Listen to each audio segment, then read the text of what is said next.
1 Samuel chapter 1. There was a certain man from Ramathaim, a Zuphite from the hill country of Ephraim, whose name was Elkanah, son of Jeroham, the son of Elihu, the son of Tohu, the son of Zuph, an Ephraimite. He had 2 wives. One was called Hannah, and the other Peninnah. Peninnah had children, but Hannah had none. Year after year, this man went up from his town to worship and sacrifice to the Lord Almighty at Shiloh, where Hophni and Phinehas, the 2 sons of Eli, were priests of the Lord. Whenever the day came for Elkanah to sacrifice, he would give portions of the meat to his wife Peninnah and to all her sons and daughters. But to Hannah he gave a double portion, because he loved her, and the Lord had closed her womb. Because the Lord had closed Hannah's womb, her rival kept provoking her in order to irritate her. This went on year after year. Whenever Hannah went up to the house of the Lord, her rival provoked her till she wept and would not eat. Her husband, Elkanah, would say to her, "Hannah, why are you weeping? Why don't you eat? Why are you downhearted? Don't I mean more to you than 10 sons?" Once, when they had finished eating and drinking in Shiloh, Hannah stood up. Now Eli, the priest, was sitting on his chair by the doorpost of the Lord's house. In her deep anguish, Hannah prayed to the Lord, weeping bitterly. And she made a vow, saying, "Lord Almighty, if you will only look on your servant's misery and remember me, and not forget your servant, but give her a son, then I will give him to the Lord for all the days of his life, and no razor will ever be used on his head." As she kept on praying to the Lord, Eli observed her mouth. Hannah was praying in her heart, and her lips were moving, but her voice was not heard. Eli thought she was drunk and said to her, "How long are you going to stay drunk? Put away your wine." "Not so, my lord," Hannah replied. "I am a woman who is deeply troubled. I have not been drinking wine or beer. I was pouring out my soul to the Lord. Do not take your servant for a wicked woman. I have been praying here out of my great anguish and grief." Eli answered, "Go in peace, and may the God of Israel grant you what you have asked of him." She said, "May your servant find favor in your eyes." Then she went away and ate something, and her face was no longer downcast. Early the next morning, they arose and worshipped before the Lord, and then went back to their home at Ramah. Elkanah made love to his wife Hannah, and the Lord remembered her. So in the course of time, Hannah became pregnant and gave birth to a son. She named him Samuel, saying, "Because I asked the Lord for him." When her husband Elkanah went up with all his family to offer the annual sacrifice to the Lord and to fulfill his vow, Hannah did not go. She said to her husband, "After the boy is weaned, I will take him and present him before the Lord, and he will live there always." "Do what seems best to you," her husband Elkanah told her. "Stay here until you have weaned him. Only may the Lord make good his word." So the woman stayed at home and nursed her son until she had weaned him. After he was weaned, she took the boy with her, young as he was, along with a 3-year-old bull, an ephah of flour, and a skin of wine, and brought him to the house of the Lord at Shiloh. When the bull had been sacrificed, they brought the boy to Eli, and she said to him, "Pardon me, my lord. As surely as you live, I am the woman who stood here beside you praying to the Lord. I prayed for this child, and the Lord has granted me what I asked of him.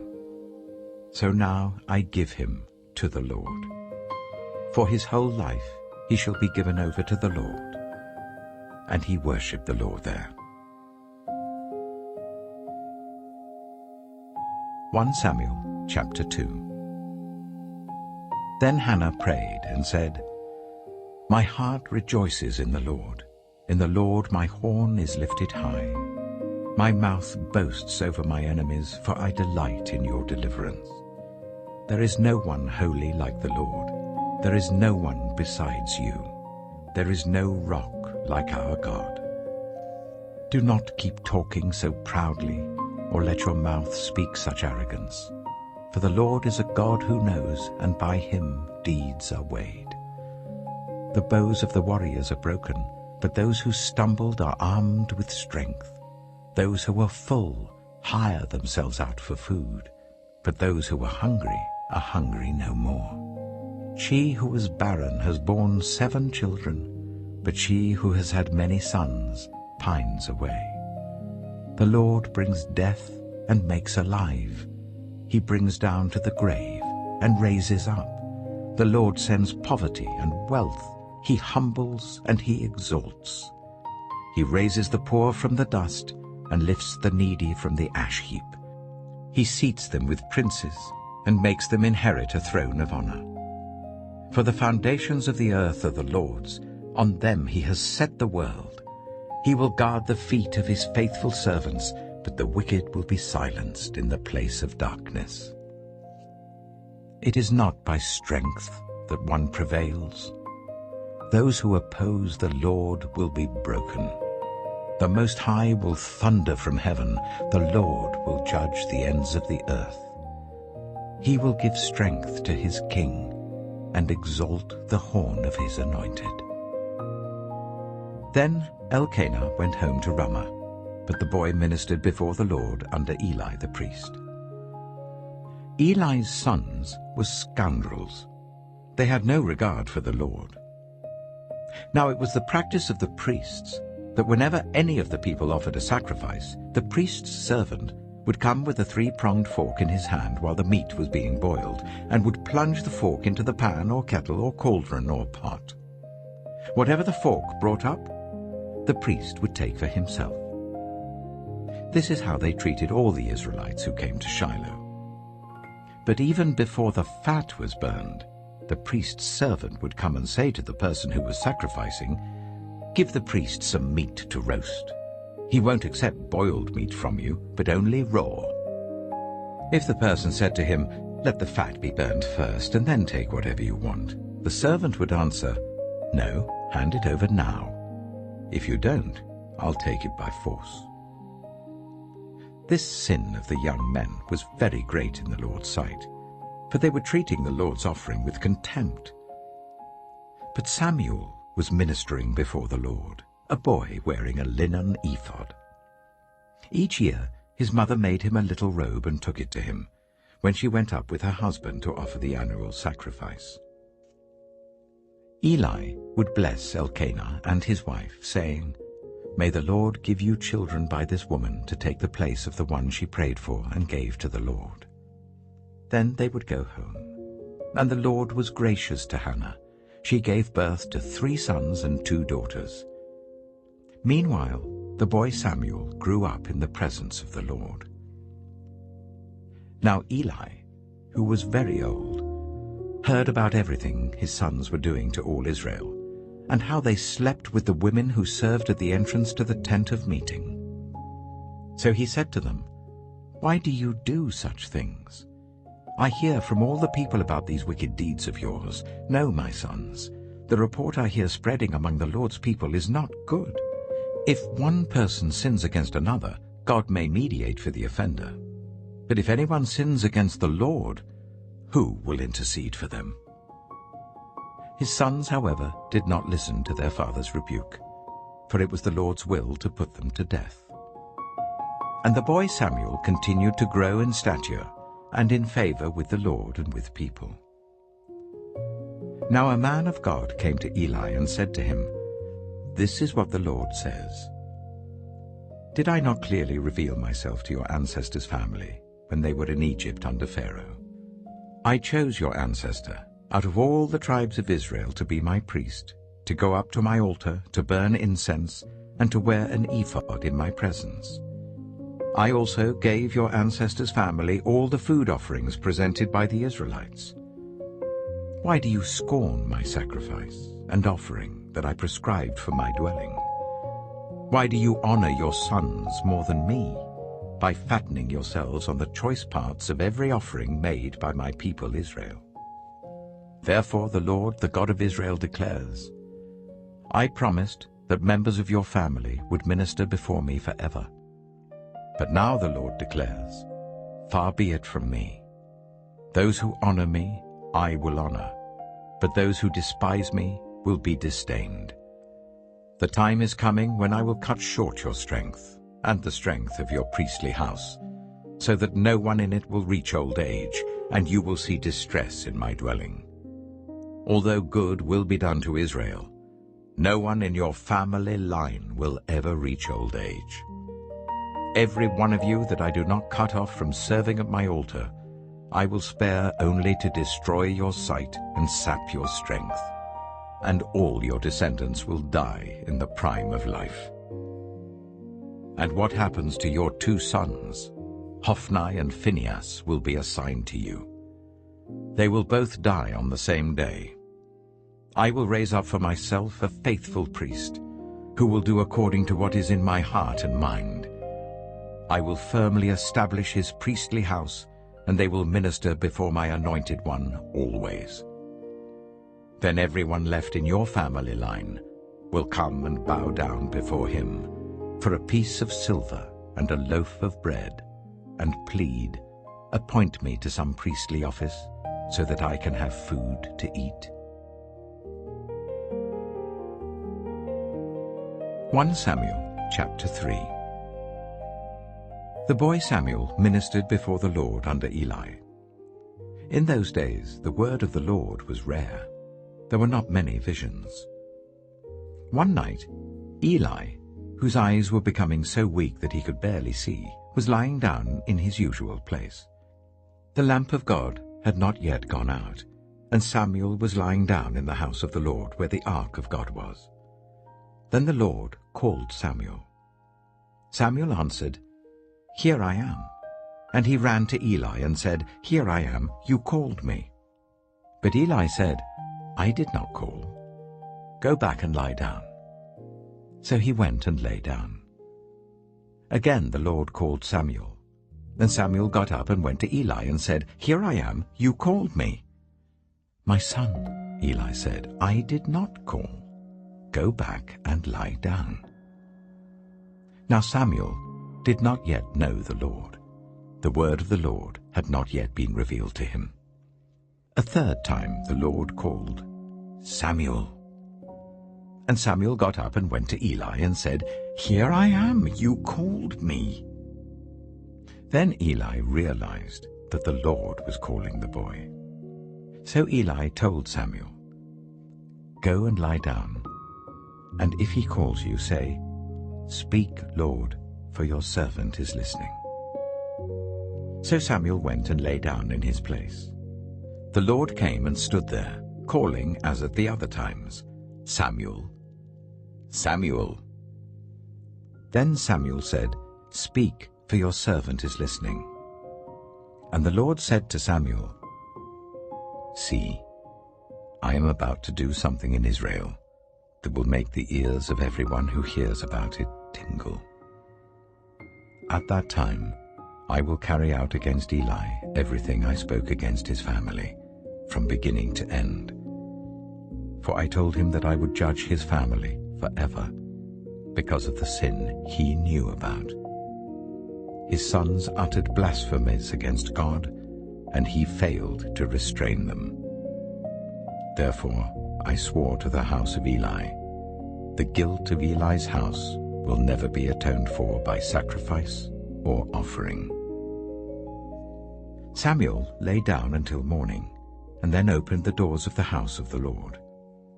He was afraid to tell Eli the vision, but Eli called him and said, Samuel, my son. Samuel answered, Here I am. What was it he said to you? Eli asked. Do not hide it from me. May God deal with you, be it ever so severely, if you hide from me anything he told you. So Samuel told him everything, hiding nothing from him. Then Eli said, He is the Lord. Let him do what is good in his eyes. The Lord was with Samuel as he grew up, and he let none of Samuel's words fall to the ground. And all Israel from Dan to Beersheba recognized that Samuel was attested as a prophet of the Lord. The Lord continued to appear at Shiloh, and there he revealed himself to Samuel through his word. 1 Samuel chapter 4. And Samuel's word came to all Israel. Now the Israelites went out to fight against the Philistines. The Israelites camped at Ebenezer, and the Philistines at Aphek. The Philistines deployed their forces to meet Israel, and as the battle spread, Israel was defeated by the Philistines, who killed about 4,000 of them on the battlefield. When the soldiers returned to camp, the elders of Israel asked, "Why did the Lord bring defeat on us today before the Philistines? Let us bring the ark of the Lord's covenant from Shiloh, so that he may go with us and save us from the hand of our enemies." So the people sent men to Shiloh, and they brought back the ark of the covenant of the Lord Almighty, who is enthroned between the cherubim. And Eli's 2 sons, Hophni and Phinehas, were there with the ark of the covenant of God. When the ark of the Lord's covenant came into the camp, all Israel raised such a great shout that the ground shook. Hearing the uproar, the Philistines asked, "What's all this shouting in the Hebrew camp?" When they learned that the ark of the Lord had come into the camp, the Philistines were afraid. "A god has come into the camp," they said. "Oh no, nothing like this has happened before. We're doomed. Who will deliver us from the hand of these mighty gods? They are the gods who struck the Egyptians with all kinds of plagues in the wilderness. Be strong, Philistines. Be men, or you will be subject to the Hebrews, as they have been to you. Be men and fight." So the Philistines fought, and the Israelites were defeated, and every man fled to his tent. The slaughter was very great. Israel lost 30,000 foot soldiers. The ark of God was captured, and Eli's 2 sons, Hophni and Phinehas, died. That same day, a Benjaminite ran from the battle line and went to Shiloh with his clothes torn and dust on his head. When he arrived, there was Eli sitting on his chair by the side of the road, watching, because his heart feared for the ark of God. When the man entered the town and told what had happened, the whole town sent up a cry. Eli heard the outcry and asked, "What is the meaning of this uproar?" The man hurried over to Eli, who was 98 years old, and whose eyes had failed so that he could not see. He told Eli, "I have just come from the battle line. I fled from it this very day." Eli asked, "What happened, my son?" The man who brought the news replied, "Israel fled before the Philistines, and the army has suffered heavy losses. Also your 2 sons, Hophni and Phinehas, are dead, and the ark of God has been captured." When he mentioned the ark of God, Eli fell backwards off his chair by the side of the gate. His neck was broken, and he died, for he was an old man, and he was heavy. He had led Israel for 40 years. His daughter-in-law, the wife of Phinehas, was pregnant and near the time of delivery. When she heard the news that the ark of God had been captured and that her father-in-law and her husband were dead, she went into labor and gave birth, but was overcome by her labor pains. As she was dying, the women attending her said, "Don't despair, you've given birth to a son." But she did not respond or pay any attention. She named the boy Ichabod, saying, "The glory has departed from Israel," because of the capture of the ark of God and the deaths of her father-in-law and her husband. She said, "The glory has departed from Israel, for the ark of God has been captured."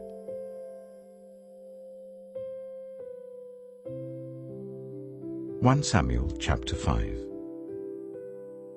After the Philistines had captured the ark of God, they took it from Ebenezer to Ashdod. Then they carried the ark into Dagon's temple and set it beside Dagon. When the people of Ashdod rose early the next day, there was Dagon, fallen on his face on the ground before the ark of the Lord. They took Dagon and put him back in his place. But the following morning when they rose, there was Dagon, fallen on his face on the ground before the ark of the Lord. His head and hands had been broken off and were lying on the threshold. Only his body remained. That is why to this day neither the priests of Dagon nor any others who enter Dagon's temple at Ashdod step on the threshold. The Lord's hand was heavy on the people of Ashdod and its vicinity. He brought devastation on them and afflicted them with tumors. When the people of Ashdod saw what was happening, they said, "The ark of the God of Israel must not stay here with us, because his hand is heavy on us and on Dagon our God." So they called together all the rulers of the Philistines and asked them, "What shall we do with the ark of the God of Israel?" They answered, "Let the ark of the God of Israel be moved to Gath." So they moved the ark of the God of Israel. But after they had moved it, the Lord's hand was against that city, throwing it into a great panic. He afflicted the people of the city, both young and old, with an outbreak of tumors. So they sent the ark of God to Ekron. As the ark of God was entering Ekron, the people of Ekron cried out, "They have brought the ark of the God of Israel round to us to kill us and our people." So they called together all the rulers of the Philistines and said, "Send the ark of the God of Israel away. Let it go back to its own place, or it will kill us and our people." For death had filled the city with panic. God's hand was very heavy on it. Those who did not die were afflicted with tumors, and the outcry of the city went up to heaven. 1 Samuel chapter 6. When the ark of the Lord had been in Philistine territory for 7 months, the Philistines called for the priests and the diviners, and said, "What shall we do with the ark of the Lord? Tell us how we should send it back to its place." They answered, "If you return the ark of the God of Israel, do not send it back to him without a gift. By all means send a guilt offering to him. Then you will be healed, and you will know why his hand has not been lifted from you." The Philistines asked, "What guilt offering should we send to him?" They replied, 5 gold tumors and 5 gold rats, according to the number of the Philistine rulers, because the same plague has struck both you and your rulers. Make models of the tumors and of the rats that are destroying the country, and give glory to Israel's God. Perhaps he will lift his hand from you and your gods and your land. Why do you harden your hearts as the Egyptians and Pharaoh did? When Israel's God dealt harshly with them, did they not send the Israelites out so that they could go on their way? Now then, get a new cart ready, with 2 cows that have calved and have never been yoked. Hitch the cows to the cart, but take their calves away and pen them up. Take the ark of the Lord and put it on the cart, and in a chest beside it put the gold objects you are sending back to him as a guilt offering. Send it on its way, but keep watching it. If it goes up to its own territory, towards Beth Shemesh, then the Lord has brought this great disaster on us. But if it does not, then we shall know that it was not his hand that struck us, but that it happened to us by chance." So they did this. They took 2 such cows and hitched them to the cart and penned up their calves. They placed the ark of the Lord on the cart, and along with it the chest containing the gold rats and the models of the tumors. Then the cows went straight up towards Beth Shemesh, keeping on the road and lowing all the way. They did not turn to the right or to the left. The rulers of the Philistines followed them as far as the border of Beth Shemesh. Now the people of Beth Shemesh were harvesting their wheat in the valley, and when they looked up and saw the ark, they rejoiced at the sight. The ark came to the field of Joshua of Beth Shemesh, and there it stopped beside a large rock. The people chopped up the wood of the cart and sacrificed the cows as a burnt offering to the Lord. The Levites took down the ark of the Lord together with the chest containing the gold objects and placed them on the large rock. On that day, the people of Beth-shemesh offered burnt offerings and made sacrifices to the Lord. The 5 rulers of the Philistines saw all this, and then returned that same day to Ekron. These are the gold tumors the Philistines sent as a guilt offering to the Lord. 1 each for Ashdod, Gaza, Ashkelon, Gath, and Ekron. And the number of the gold rats was according to the number of Philistine towns belonging to the 5 rulers, the fortified towns with their country villages. The large rock on which the Levites set the ark of the Lord is a witness to this day in the field of Joshua of Beth-shemesh. But God struck down some of the inhabitants of Beth-shemesh, putting 70 of them to death because they looked into the ark of the Lord. The people mourned because of the heavy blow the Lord had dealt them. And the people of Beth-shemesh asked, "Who can stand in the presence of the Lord, this holy God? To whom will the ark go up from here?" Then they sent messengers to the people of Kiriath-jearim, saying, "The Philistines have returned the ark of the Lord. Come down and take it up to your town." 1 Samuel chapter 7. So the men of Kiriath-jearim came and took up the ark of the Lord. They brought it to Abinadab's house on the hill, and consecrated Eleazar his son to guard the ark of the Lord. The ark remained at Kiriath-jearim a long time, 20 years in all. Then all the people of Israel turned back to the Lord. So Samuel said to all the Israelites, "If you are returning to the Lord with all your hearts, then rid yourselves of the foreign gods and the Ashtoreths, and commit yourselves to the Lord and serve him only, and he will deliver you out of the hand of the Philistines." So the Israelites put away their Baals and Ashtoreths and served the Lord only.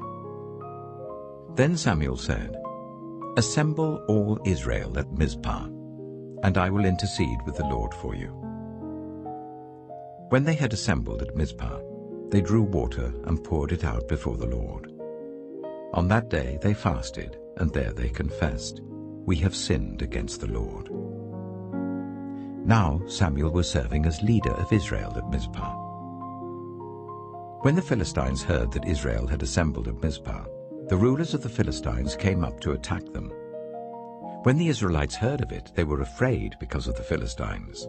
They said to Samuel, "Do not stop crying out to the Lord our God for us, that he may rescue us from the hand of the Philistines."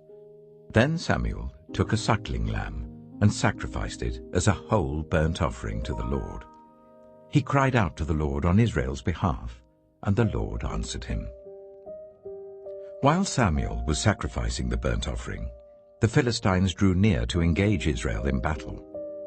But that day the Lord thundered with loud thunder against the Philistines, and threw them into such a panic that they were routed before the Israelites. The men of Israel rushed out of Mizpah and pursued the Philistines, slaughtering them along the way to a point below Beth-kar. Then Samuel took a stone and set it up between Mizpah and Shen. He named it Ebenezer, saying, "Thus far the Lord has helped us." So the Philistines were subdued, and they stopped invading Israel's territory. Throughout Samuel's lifetime, the hand of the Lord was against the Philistines. The towns from Ekron to Gath that the Philistines had captured from Israel were restored to Israel, and Israel delivered the neighboring territory from the hands of the Philistines. And there was peace between Israel and the Amorites. Samuel continued as Israel's leader all the days of his life. From year to year, he went on a circuit from Bethel to Gilgal to Mizpah, judging Israel in all those places. But he always went back to Ramah, where his home was, and there he also held court for Israel. And he built an altar there to the Lord. 1 Samuel chapter 8. When Samuel grew old, he appointed his sons as Israel's leaders. The name of his firstborn was Joel, and the name of his second was Abijah, and they served at Beersheba. But his sons did not follow his ways. They turned aside after dishonest gain and accepted bribes and perverted justice. So all the elders of Israel gathered together and came to Samuel at Ramah. They said to him, "You are old, and your sons do not follow your ways. Now appoint a king to lead us, such as all the other nations have." But when they said, "Give us a king to lead us," this displeased Samuel. So he prayed to the Lord. And the Lord told him, "Listen to all that the people are saying to you. It is not you they have rejected, but they have rejected me as their king, as they have done from the day I brought them up out of Egypt until this day, forsaking me and serving other gods. So they are doing to you. Now listen to them, but warn them solemnly, and let them know what the king who will reign over them will claim as his rights." Samuel told all the words of the Lord to the people who were asking him for a king. He said, "This is what the king who will reign over you will claim as his rights. He will take your sons and make them serve with his chariots and horses, and they will run in front of his chariots. Some he will assign to be commanders of thousands and commanders of 50s, and others to plow his ground and reap his harvest, and still others to make weapons of war and equipment for his chariots. He will take your daughters to be perfumers and cooks and bakers. He will take the best of your fields and vineyards and olive groves and give them to his attendants. He will take 1/10 of your grain and of your vintage and give it to his officials and attendants. Your male and female servants and the best of your cattle and donkeys he will take for his own use. He will take 1/10 of your flocks, and you yourselves will become his slaves. When that day comes, you will cry out for relief from the king you have chosen, but the Lord will not answer you in that day." But the people refused to listen to Samuel. "No," they said, "we want a king over us. Then we shall be like all the other nations, with a king to lead us, and to go out before us and fight our battles." When Samuel heard all that the people said, he repeated it before the Lord. The Lord answered, "Listen to them, and give them a king." Then Samuel said to the Israelites, "Everyone go back to your own town."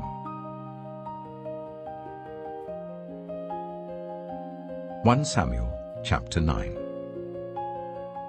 There was a Benjaminite, a man of standing, whose name was Kish, son of Abihail, the son of Zeror, the son of Bechorath, and the son of Aphiah of Benjamin. Kish had a son named Saul, as handsome a young man as could be found anywhere in Israel, and he was a head taller than anyone else. Now the donkeys belonging to Saul's father, Kish, were lost, and Kish said to his son Saul, "Take one of the servants with you and go and look for the donkeys." So he passed through the hill country of Ephraim and through the area around Shalisha, but they did not find them. They went on into the district of Shaalim, but the donkeys were not there. Then he passed through the territory of Benjamin, but they did not find them. When they reached the district of Zuph, Saul said to the servant who was with him, "Come, let's go back, or my father will stop thinking about the donkeys and start worrying about us." But the servant replied, "Look, in this town there is a man of God. He is highly respected, and everything he says comes true. Let's go there now. Perhaps he will tell us what way to take." Saul said to his servant, "If we go, what can we give the man? The food in our sacks is gone. We have no gift to take to the man of God. What do we have?" The servant answered him again. "Look," he said, "I have 1/4 of a shekel of silver. I will give it to the man of God, so that he will tell us what way to take." Formerly in Israel, if someone went to inquire of God, they would say, "Come, let us go to the seer," because the prophet of today used to be called a seer. "Good," Saul said to his servant. "Come, let's go." So they set out for the town where the man of God was. As they were going up the hill to the town, they met some young women coming out to draw water, and they asked them, "Is the seer here?" "He is," they answered. "He's ahead of you. Hurry now, he has just come to our town today, for the people have a sacrifice at the high place. As soon as you enter the town, you will find him before he goes up to the high place to eat. The people will not begin eating until he comes, because he must bless the sacrifice. Afterwards, those who are invited will eat. Go up now. You should find him about this time." They went up to the town, and as they were entering it, there was Samuel coming towards them on his way up to the high place. Now the day before Saul came, the Lord had revealed this to Samuel. "About this time tomorrow, I will send you a man from the land of Benjamin. Anoint him ruler over my people Israel. He will deliver them from the hand of the Philistines. I have looked on my people, for their cry has reached me." When Samuel caught sight of Saul, the Lord said to him, "This is the man I spoke to you about.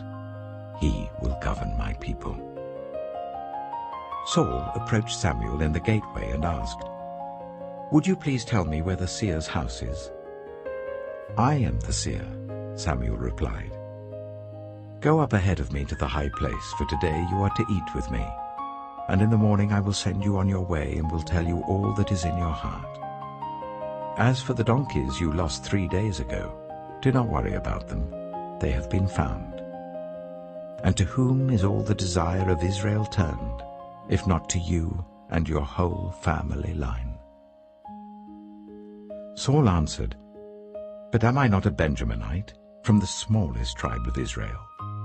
And is not my clan the least of all the clans of the tribe of Benjamin? Why do you say such a thing to me?" Then Samuel brought Saul and his servant into the hall, and seated them at the head of those who were invited, about 30 in number. Samuel said to the cook, "Bring the piece of meat I gave you, the one I told you to lay aside." So the cook took up the thigh with what was on it, and set it in front of Saul. Samuel said, "Here is what has been kept for you. Eat, because it was set aside for you for this occasion, from the time I said, 'I have invited guests.'"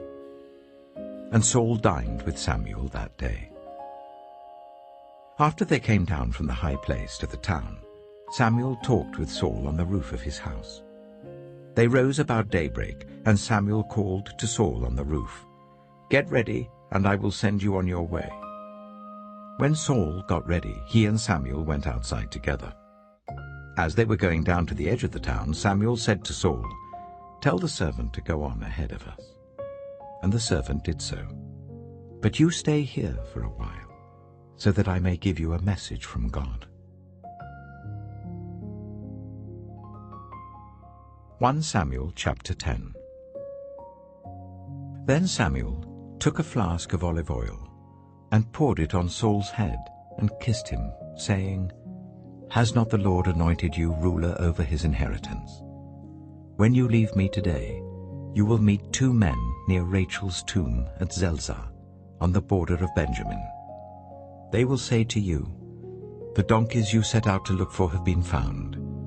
And now your father has stopped thinking about them and is worried about you. He is asking, 'What shall I do about my son?' Then you will go on from there until you reach the great tree of Tabor. 3 men going up to worship God at Bethel will meet you there. One will be carrying 3 young goats, another 3 loaves of bread, and another a skin of wine. They will greet you and offer you 2 loaves of bread, which you will accept from them. After that, you will go to Gibeah of God, where there is a Philistine outpost. As you approach the town, you will meet a procession of prophets coming down from the high place, with lyres, tambourines, pipes, and harps being played before them, and they will be prophesying. The Spirit of the Lord will come powerfully upon you, and you will prophesy with them, and you will be changed into a different person. Once these signs are fulfilled, do whatever your hand finds to do, for God is with you. Go down ahead of me to Gilgal. I will surely come down to you to sacrifice burnt offerings and fellowship offerings. But you must wait 7 days until I come to you and tell you what you are to do." As Saul turned to leave Samuel, God changed Saul's heart, and all these signs were fulfilled that day. When he and his servant arrived at Gibeah, a procession of prophets met him. The Spirit of God came powerfully upon him, and he joined in their prophesying. When all those who had formerly known him saw him prophesying with the prophets, they asked each other, "What is this that has happened to the son of Kish? Is Saul also among the prophets?" A man who lived there answered, "And who is their father?" So it became a saying, "Is Saul also among the prophets?" After Saul stopped prophesying, he went to the high place. Now Saul's uncle asked him and his servant, "Where have you been?" "Looking for the donkeys," he said. "But when we saw they were not to be found, we went to Samuel." Saul's uncle said, "Tell me what Samuel said to you." Saul replied, "He assured us that the donkeys had been found." But he did not tell his uncle what Samuel had said about the kingship. Samuel summoned the people of Israel to the Lord at Mizpah and said to them, "This is what the Lord, the God of Israel, says. I brought Israel up out of Egypt, and I delivered you from the power of Egypt and all the kingdoms that oppressed you. But you have now rejected your God, who saves you out of all your disasters and calamities. And you have said, 'No, appoint a king over us.' So now present yourselves before the Lord by your tribes and clans." When Samuel had made all Israel come forward by tribes, the tribe of Benjamin was taken by lot. Then he brought forward the tribe of Benjamin clan by clan, and Matri's clan was taken. Finally, Saul, son of Kish, was taken. But when they looked for him, he was not to be found. So they inquired further of the Lord, "Has the man come here yet?" And the Lord said, "Yes, he has hidden himself among the supplies." They ran and brought him out, and as he stood among the people, he was a head taller than any of the others. Samuel said to all the people, "Do you see the man the Lord has chosen? There is no one like him among all the people." Then the people shouted, "Long live the king!" Samuel explained to the people the rights and duties of kingship. He wrote them down on a scroll and deposited it before the Lord. Then Samuel dismissed the people to go to their own homes. Saul also went to his home in Gibeah, accompanied by valiant men whose hearts God had touched. But some scoundrels said, "How can this fellow save us?" They despised him and brought him no gifts, but Saul kept silent. 1 Samuel chapter 11. Nahash the Ammonite went up and besieged Jabesh-Gilead. And all the men of Jabesh said to him, "Make a treaty with us, and we will be subject to you." But Nahash the Ammonite replied, "I will make a treaty with you only on the condition that I gouge out the right eye of every one of you, and so bring disgrace on all Israel." The elders of Jabesh said to him, "Give us 7 days so that we can send messengers throughout Israel. If no one comes to rescue us, we will surrender to you." When the messengers came to Gibeah of Saul and reported these terms to the people, they all wept aloud. Just then Saul was returning from the fields behind his oxen, and he asked, "What is wrong with everyone? Why are they weeping?" Then they repeated to him what the men of Jabesh had said. When Saul heard their words, the Spirit of God came powerfully upon him, and he burned with anger. He took a pair of oxen, cut them into pieces, and sent the pieces by messengers throughout Israel, proclaiming, "This is what will be done to the oxen of anyone who does not follow Saul and Samuel." Then the terror of the Lord fell on the people, and they came out together as one. When Saul mustered them at Bezek, the men of Israel numbered 300,000, and those of Judah 30,000. They told the messengers who had come, "Say to the men of Jabesh-Gilead, by the time the sun is hot tomorrow, you will be rescued." When the messengers went and reported this to the men of Jabesh, they were elated. They said to the Ammonites, "Tomorrow we will surrender to you, and you can do to us whatever you like." The next day, Saul separated his men into 3 divisions. During the last watch of the night, they broke into the camp of the Ammonites and slaughtered them until the heat of the day. Those who survived were scattered, so that no 2 of them were left together. The people then said to Samuel, "Who was it that asked, 'Shall Saul reign over us?' Turn these men over to us, so that we may put them to death." But Saul said, "No one will be put to death today, for this day the Lord has rescued Israel." Then Samuel said to the people, "Come, let us go to Gilgal, and there renew the kingship." So all the people went to Gilgal and made Saul king in the presence of the Lord. There they sacrificed fellowship offerings before the Lord, and Saul and all the Israelites held a great celebration. 1 Samuel chapter 12. Samuel said to all Israel, "I have listened to everything you said to me, and have set a king over you. Now you have a king as your leader. As for me, I am old and gray, and my sons are here with you. I have been your leader from my youth until this day. Here I stand. Testify against me in the presence of the Lord and his anointed. Whose ox have I taken? Whose donkey have I taken? Whom have I cheated? Whom have I oppressed? From whose hand have I accepted a bribe to make me shut my eyes? If I have done any of these things, I will make it right." "You have not cheated or oppressed us," they replied. "You have not taken anything from anyone's hand." Samuel said to them, "The Lord is witness against you, and also his anointed is witness this day, that you have not found anything in my hand." "He is witness," they said. Then Samuel said to the people, "It is the Lord who appointed Moses and Aaron, and brought your ancestors up out of Egypt.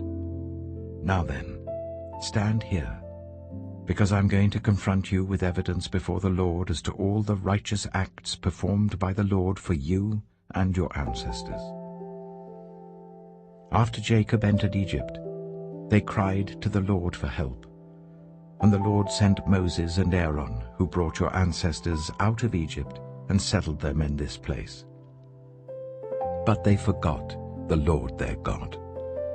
So he sold them into the hands of Sisera, the commander of the army of Hazor, and into the hands of the Philistines and the king of Moab, who fought against them. They cried out to the Lord and said, "We have sinned. We have forsaken the Lord and served the Baals and the Ashtoreths. But now deliver us from the hands of our enemies, and we will serve you." Then the Lord sent Jerubbaal, Barak, Jephthah, and Samuel, and he delivered you from the hands of your enemies all around you, so that you lived in safety. But when you saw that Nahash, king of the Ammonites, was moving against you, you said to me, "No, we want a king to rule over us," even though the Lord your God was your king. Now, here is the king you have chosen, the one you asked for. See, the Lord has set a king over you.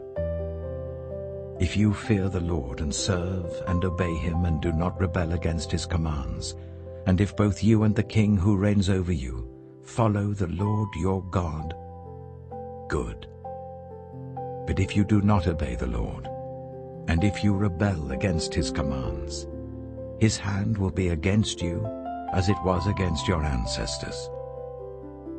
Now then, stand still and see this great thing the Lord is about to do before your eyes.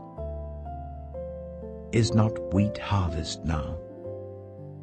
I will call on the Lord to send thunder and rain, and you will realize what an evil thing you did in the eyes of the Lord when you asked for a king." Then Samuel called on the Lord, and that same day the Lord sent thunder and rain. So all the people stood in awe of the Lord and of Samuel. The people all said to Samuel, "Pray to the Lord your God for your servants, so that we will not die. For we have added to all our other sins the evil of asking for a king." "Do not be afraid," Samuel replied. "You have done all this evil. Yet do not turn away from the Lord, but serve the Lord with all your heart. Do not turn away after useless idols. They can do you no good, nor can they rescue you, because they are useless. For the sake of his great name, the Lord will not reject his people, because the Lord was pleased to make you his own. As for me, far be it from me that I should sin against the Lord by failing to pray for you. And I will teach you the way that is good and right. But be sure to fear the Lord and serve him faithfully with all your heart. Consider what great things he has done for you. Yet, if you persist in doing evil, both you and your king will perish."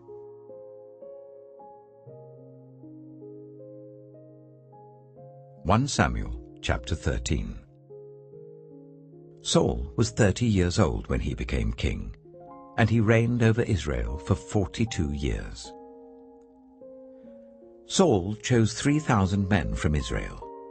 2,000 were with him at Michmash in the hill country of Bethel, and 1,000 were with Jonathan at Gibeah in Benjamin. The rest of the men he sent back to their homes. Jonathan attacked the Philistine outpost at Geba, and the Philistines heard about it. Then Saul had the trumpet blown throughout the land and said, "Let the Hebrews hear." So all Israel heard the news. Saul has attacked the Philistine outpost, and now Israel has become obnoxious to the Philistines. And the people were summoned to join Saul at Gilgal. The Philistines assembled to fight Israel, with 3,000 chariots, 6,000 charioteers, and soldiers as numerous as the sand on the seashore. They went up and camped at Michmash, east of Bethaven. When the Israelites saw that their situation was critical and that their army was hard-pressed, they hid in caves and thickets among the rocks, and in pits and cisterns. Some Hebrews even crossed the Jordan to the land of Gad and Gilead. Saul remained at Gilgal, and all the troops with him were quaking with fear. He waited for 7 days, the time set by Samuel. But Samuel did not come to Gilgal, and Saul's men began to scatter. So he said, "Bring me the burnt offering and the fellowship offerings." And Saul offered up the burnt offering. Just as he finished making the offering, Samuel arrived, and Saul went out to greet him. "What have you done?" asked Samuel. Saul replied, "When I saw that the men were scattering, and that you did not come at the set time, and that the Philistines were assembling at Michmash, I thought, now the Philistines will come down against me at Gilgal, and I have not sought the Lord's favor. So I felt compelled to offer the burnt offering." "Oh, you have done a foolish thing," Samuel said. "You have not kept the command the Lord your God gave you. If you had, he would have established your kingdom over Israel for all time. But now your kingdom will not endure. The Lord has sought out a man after his own heart, and appointed him ruler of his people, because you have not kept the Lord's command." Then Samuel left Gilgal and went up to Gibeah in Benjamin. And Saul counted the men who were with him. They numbered about 600. Saul and his son Jonathan and the men with them were staying at Gibeah of Benjamin, while the Philistines camped at Michmash. Raiding parties went out from the Philistine camp in 3 detachments. One turned towards Ophrah in the vicinity of Shual, another towards Beth-horon, and the third towards the borderland overlooking the valley of Zeboim, facing the wilderness. Not a blacksmith could be found in the whole land of Israel, because the Philistines had said, otherwise the Hebrews will make swords and spears." So all Israel went down to the Philistines to have their plowshares, mattocks, axes, and sickles sharpened. The price was 2/3 of a shekel for sharpening plowshares and mattocks, and 1/3 of a shekel for sharpening forks and axes, and for repointing goads. So on the day of the battle, not a soldier with Saul and Jonathan had a sword or spear in his hand. Only Saul and his son Jonathan had them. Now a detachment of Philistines had gone out to the pass at Michmash. 1 Samuel chapter 14. One day, Jonathan, son of Saul, said to his young armor-bearer, "Come, let's go over to the Philistine outpost on the other side." But he did not tell his father. Saul was staying on the outskirts of Gibeah, under a pomegranate tree in Migron. With him were about 600 men, among whom was Ahijah, who was wearing an ephod. He was a son of Ichabod's brother, Ahitub, son of Phinehas, the son of Eli, the Lord's priest in Shiloh. No one was aware that Jonathan had left. On each side of the pass that Jonathan intended to cross to reach the Philistine outpost was a cliff. One was called Bozez, and the other Sineh. One cliff stood to the north towards Michmash, the other to the south towards Geba. Jonathan said to his young armor-bearer, "Come, let's go over to the outpost of those uncircumcised men. Perhaps the Lord will act on our behalf. Nothing can hinder the Lord from saving, whether by many or by few." "Do all that you have in mind," his armor-bearer said. "Go ahead. I am with you, heart and soul." Jonathan said, "Come on then. We will cross over towards them and let them see us. If they say to us, 'Wait there until we come to you,' we will stay where we are and not go up to them. But if they say, 'Come up to us,' we will climb up, because that will be our sign that the Lord has given them into our hands." So both of them showed themselves to the Philistine outpost. "Look," said the Philistines, "the Hebrews are crawling out of the holes they were hiding in." The men of the outpost shouted to Jonathan and his armor-bearer, "Come up to us and we'll teach you a lesson."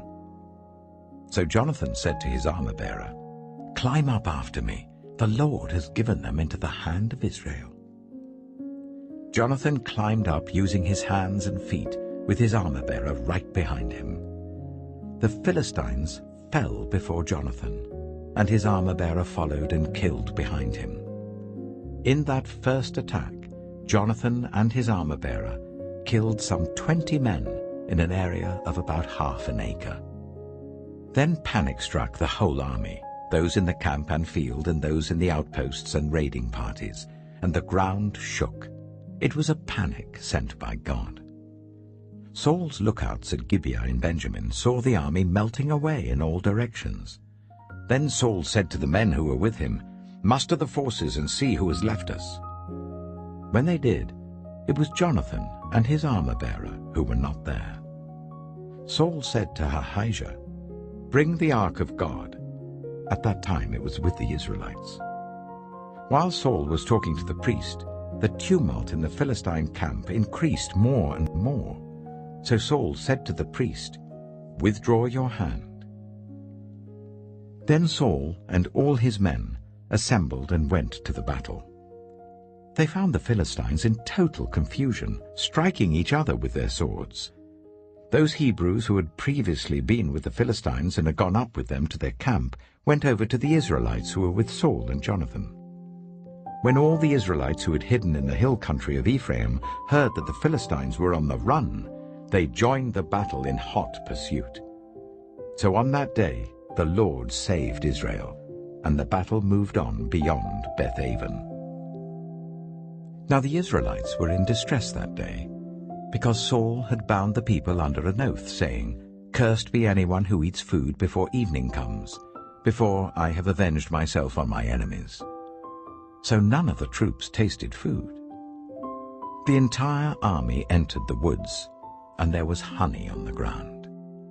When they went into the woods, they saw the honey oozing out. Yet no one put his hand to his mouth because they feared the oath. But Jonathan had not heard that his father had bound the people with the oath, so he reached out the end of the staff that was in his hand and dipped it into the honeycomb. He raised his hand to his mouth, and his eyes brightened. Then one of the soldiers told him, "Your father bound the army under a strict oath, saying, 'Cursed be anyone who eats food today.' That is why the men are faint." Jonathan said, "My father has made trouble for the country. See how my eyes brightened when I tasted a little of this honey. How much better it would have been if the men had eaten today some of the plunder they took from their enemies. Would not the slaughter of the Philistines have been even greater?" That day, after the Israelites had struck down the Philistines from Michmash to Ajalon, they were exhausted. They pounced on the plunder, and, taking sheep, cattle, and calves, they butchered them on the ground and ate them, together with the blood. Then someone said to Saul, "Look, the men are sinning against the Lord by eating meat that has blood in it." "You have broken faith," he said. "Roll a large stone over here at once." Then he said, "Go out among the men and tell them, 'Each of you bring me your cattle and sheep, and slaughter them here and eat them. Do not sin against the Lord by eating meat with blood still in it.'" So everyone brought his ox that night and slaughtered it there. Then Saul built an altar to the Lord. It was the first time he had done this. Saul said, "Let us go down and pursue the Philistines by night and plunder them till dawn, and let us not leave one of them alive." "Do whatever seems best to you," they replied. But the priest said, "Let us inquire of God here." So Saul asked God, "Shall I go down and pursue the Philistines? Will you give them into Israel's hand?" But God did not answer him that day. Saul therefore said, "Come here, all you who are leaders of the army, and let us find out what sin has been committed today. As surely as the Lord who rescues Israel lives, even if the guilt lies with my son Jonathan, he must die." But not one of them said a word. Saul then said to all the Israelites, "You stand over there. I and Jonathan my son will stand over here." "Do what seems best to you," they replied. Then Saul prayed to the Lord, the God of Israel, "Why have you not answered your servant today? If the fault is in me or my son Jonathan, respond with Urim. But if the men of Israel are at fault, respond with Thummim." Jonathan and Saul were taken by lot, and the men were cleared. Saul said, "Cast the lot between me and Jonathan my son."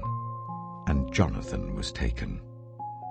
Then Saul said to Jonathan, "Tell me what you have done." So Jonathan told him, "I tasted a little honey with the end of my staff, and now I must die?" Saul said, "May God deal with me, be it ever so severely, if you do not die, Jonathan." But the men said to Saul, "Should Jonathan die? He who has brought about this great deliverance in Israel? Never. As surely as the Lord lives, not a hair of his head shall fall to the ground, for he did this today with God's help." So the men rescued Jonathan, and he was not put to death. Then Saul stopped pursuing the Philistines, and they withdrew to their own land. After Saul had assumed rule over Israel, he fought against their enemies on every side: Moab, the Ammonites, Edom, the kings of Zobah, and the Philistines. Wherever he turned, he inflicted punishment on them. He fought valiantly and defeated the Amalekites, delivering Israel from the hands of those who had plundered them. Saul's sons were Jonathan, Ishvi, and Malchishua. The name of his elder daughter was Merab, and that of the younger was Michal. His wife's name was Ahinoam, daughter of Ahimaaz. The name of the commander of Saul's army was Abner, son of Ner, and Ner was Saul's uncle. Saul's father, Kish, and Abner's father Ner were sons of Abiel. All the days of Saul there was bitter war with the Philistines, and whenever Saul saw a mighty or brave man, he took him into his service. 1 Samuel chapter 15. Samuel said to Saul, I am the one the Lord sent to anoint you king over his people Israel. So listen now to the message from the Lord. This is what the Lord Almighty says. I will punish the Amalekites for what they did to Israel when they waylaid them as they came up from Egypt. Now go, attack the Amalekites, and totally destroy all that belongs to them. Do not spare them. Put to death men and women, children and infants, cattle and sheep, camels and donkeys. So Saul summoned the men and mustered them at Telaim, 200,000 foot soldiers and 10,000 from Judah. Saul went to the city of Amalek and set an ambush in the ravine.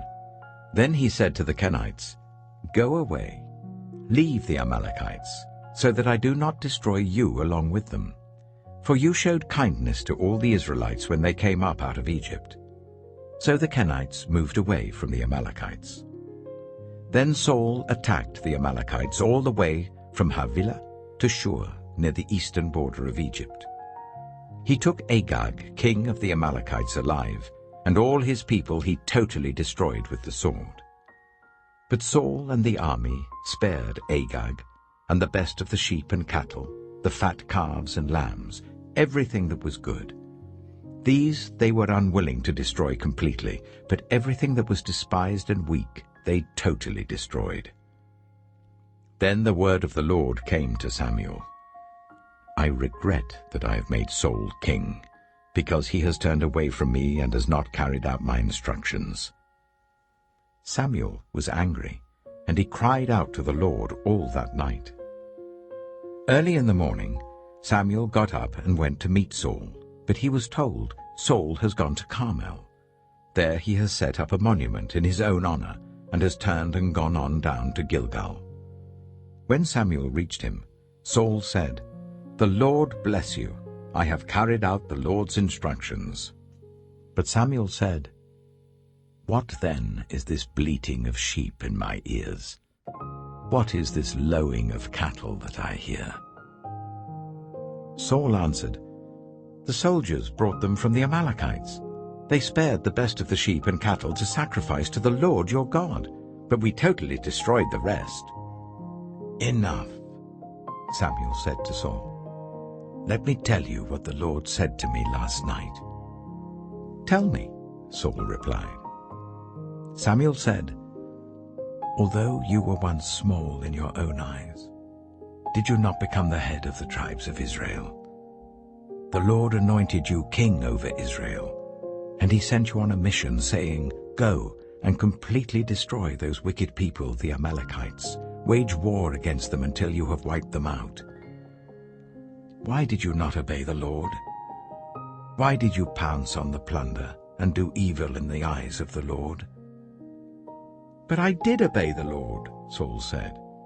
I went on the mission the Lord assigned me. I completely destroyed the Amalekites and brought back Agag, their king.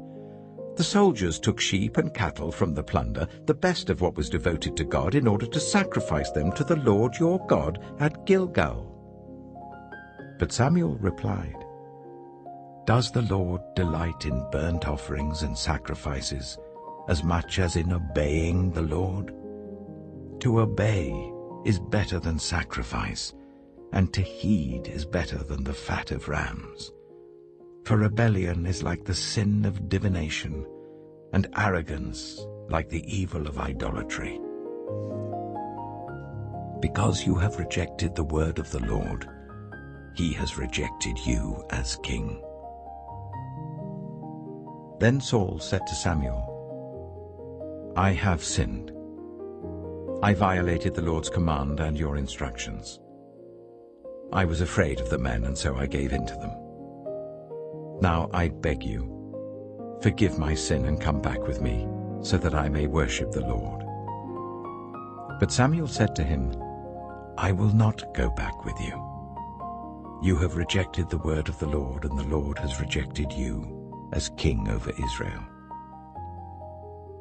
As Samuel turned to leave, Saul caught hold of the hem of his robe, and it tore. Samuel said to him, "The Lord has torn the kingdom of Israel from you today, and has given it to one of your neighbors, to one better than you.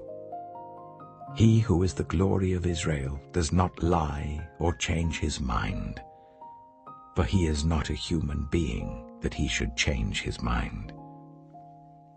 Saul replied, "I have sinned, but please honor me before the elders of my people and before Israel. Come back with me so that I may worship the Lord your God."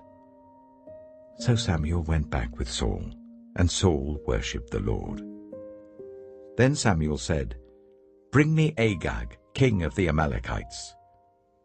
Agag came to him in chains, and he thought, "Surely the bitterness of death is past." But Samuel said, "As your sword has made women childless, so will your mother be childless among women." And Samuel put Agag to death before the Lord at Gilgal. Then Samuel left for Ramah, but Saul went up to his home in Gibeah of Saul. Until the day Samuel died, he did not go to see Saul again, though Samuel mourned for him. And the Lord regretted that he had made Saul king over Israel. 1 Samuel chapter 16.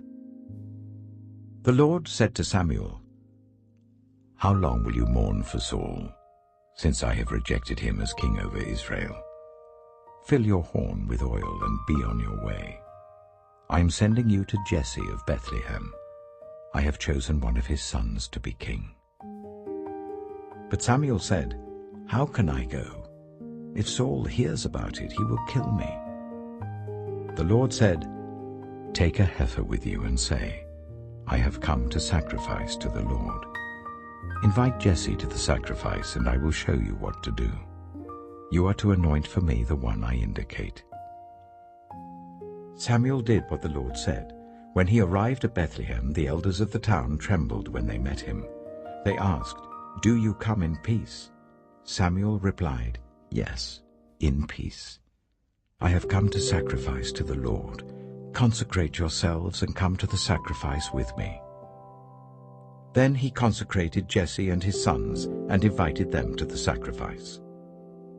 When they arrived, Samuel saw Eliab and thought, "Surely the Lord's anointed stands here before the Lord." But the Lord said to Samuel, "Do not consider his appearance or his height, for I have rejected him. The Lord does not look at the things people look at. People look at the outward appearance, but the Lord looks at the heart." Then Jesse called Abinadab and made him pass in front of Samuel. But Samuel said, "The Lord has not chosen this one either." Jesse then made Shammah pass by, but Samuel said, "Nor has the Lord chosen this one." Jesse made 7 of his sons pass before Samuel, but Samuel said to him, "The Lord has not chosen these." So he asked Jesse, "Are these all the sons you have?" "There is still the youngest," Jesse answered. "He's tending the sheep." Samuel said, "Send for him. We will not sit down until he arrives." So he sent for him and had him brought in. He was glowing with health and had a fine appearance and handsome features. Then the Lord said, "Rise and anoint him. This is the one." So Samuel took the horn of oil and anointed him in the presence of his brothers. And from that day on, the Spirit of the Lord came powerfully upon David. Samuel then went to Ramah. Now the Spirit of the Lord had departed from Saul, and an evil spirit from the Lord tormented him. Saul's attendants said to him, "See, an evil spirit from God is tormenting you. Let our Lord command his servants here to search for someone who can play the lyre. He will play when the evil spirit from God comes on you, and you will feel better." So Saul said to his attendants, "Find someone who plays well and bring him to me." One of the servants answered, "I've seen a son of Jesse of Bethlehem who knows how to play the lyre. He is a brave man and a warrior. He speaks well and is a fine-looking man, and the Lord is with him." Then Saul sent messengers to Jesse and said, "Send me your son David, who is with the sheep." So Jesse took a donkey loaded with bread, a skin of wine, and a young goat, and sent them with his son David to Saul. David came to Saul and entered his service. Saul liked him very much, and David became one of his armor-bearers. Then Saul sent word to Jesse, saying, "Allow David to remain in my service, for I am pleased with him." Whenever the Spirit from God came on Saul, David would take up his lyre and play. Then relief would come to Saul. He would feel better, and the evil spirit would leave him. 1 Samuel chapter 17. Now the Philistines gathered their forces for war and assembled at Suchet in Judah. They pitched camp at Ephes-dammim, between Suchet and Azekah. Saul and the Israelites assembled and camped in the valley of Elah, and drew up their battle line to meet the Philistines. The Philistines occupied one hill, and the Israelites another, with the valley between them. A champion named Goliath, who was from Gath, came out of the Philistine camp. His height was 6 cubits and a span. He had a bronze helmet on his head, and wore a coat of scale armor of bronze weighing 5,000 shekels. On his legs he wore bronze greaves, and a bronze javelin was slung on his back. His spear shaft was like a weaver's rod, and its iron point weighed 600 shekels. His shield-bearer went ahead of him. Goliath stood and shouted to the ranks of Israel, "Why do you come out and line up for battle? Am I not a Philistine, and are you not the servants of Saul? Choose a man and let him come down to me. If he is able to fight and kill me, we will become your subjects. But if I overcome him and kill him, you will become our subjects and serve us." Then the Philistine said, "This day I defy the armies of Israel. Give me a man and let us fight each other." On hearing the Philistines' words, Saul and all the Israelites were dismayed and terrified. Now David was the son of an Ephrathite named Jesse, who was from Bethlehem in Judah. Jesse had 8 sons, and in Saul's time he was very old. Jesse's 3 eldest sons had followed Saul to the war. The firstborn was Eliab, the second Abinadab, and the third Shammah. David was the youngest. The 3 eldest followed Saul, but David went back and forth from Saul to tend his father's sheep at Bethlehem. For 40 days the Philistine came forward every morning and evening and took his stand. Now Jesse said to his son David, "Take this ephah of roasted grain and these 10 loaves of bread for your brothers and hurry to their camp.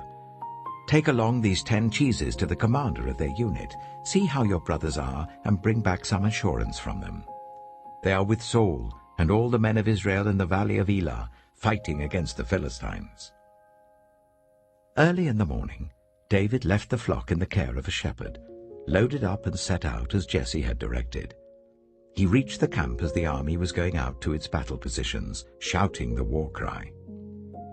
Israel and the Philistines were drawing up their lines facing each other.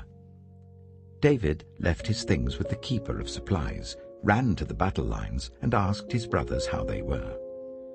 As he was talking with them, Goliath, the Philistine champion from Gath, stepped out from his lines and shouted his usual defiance, and David heard it. Whenever the Israelites saw the man, they all fled from him in great fear. Now the Israelites had been saying, "Do you see how this man keeps coming out? He comes out to defy Israel. The king will give great wealth to the man who kills him. He will also give him his daughter in marriage, and will exempt his family from taxes in Israel." David asked the men standing near him, "What will be done for the man who kills this Philistine and removes this disgrace from Israel? "Who is this uncircumcised Philistine that he should defy the armies of the living God?"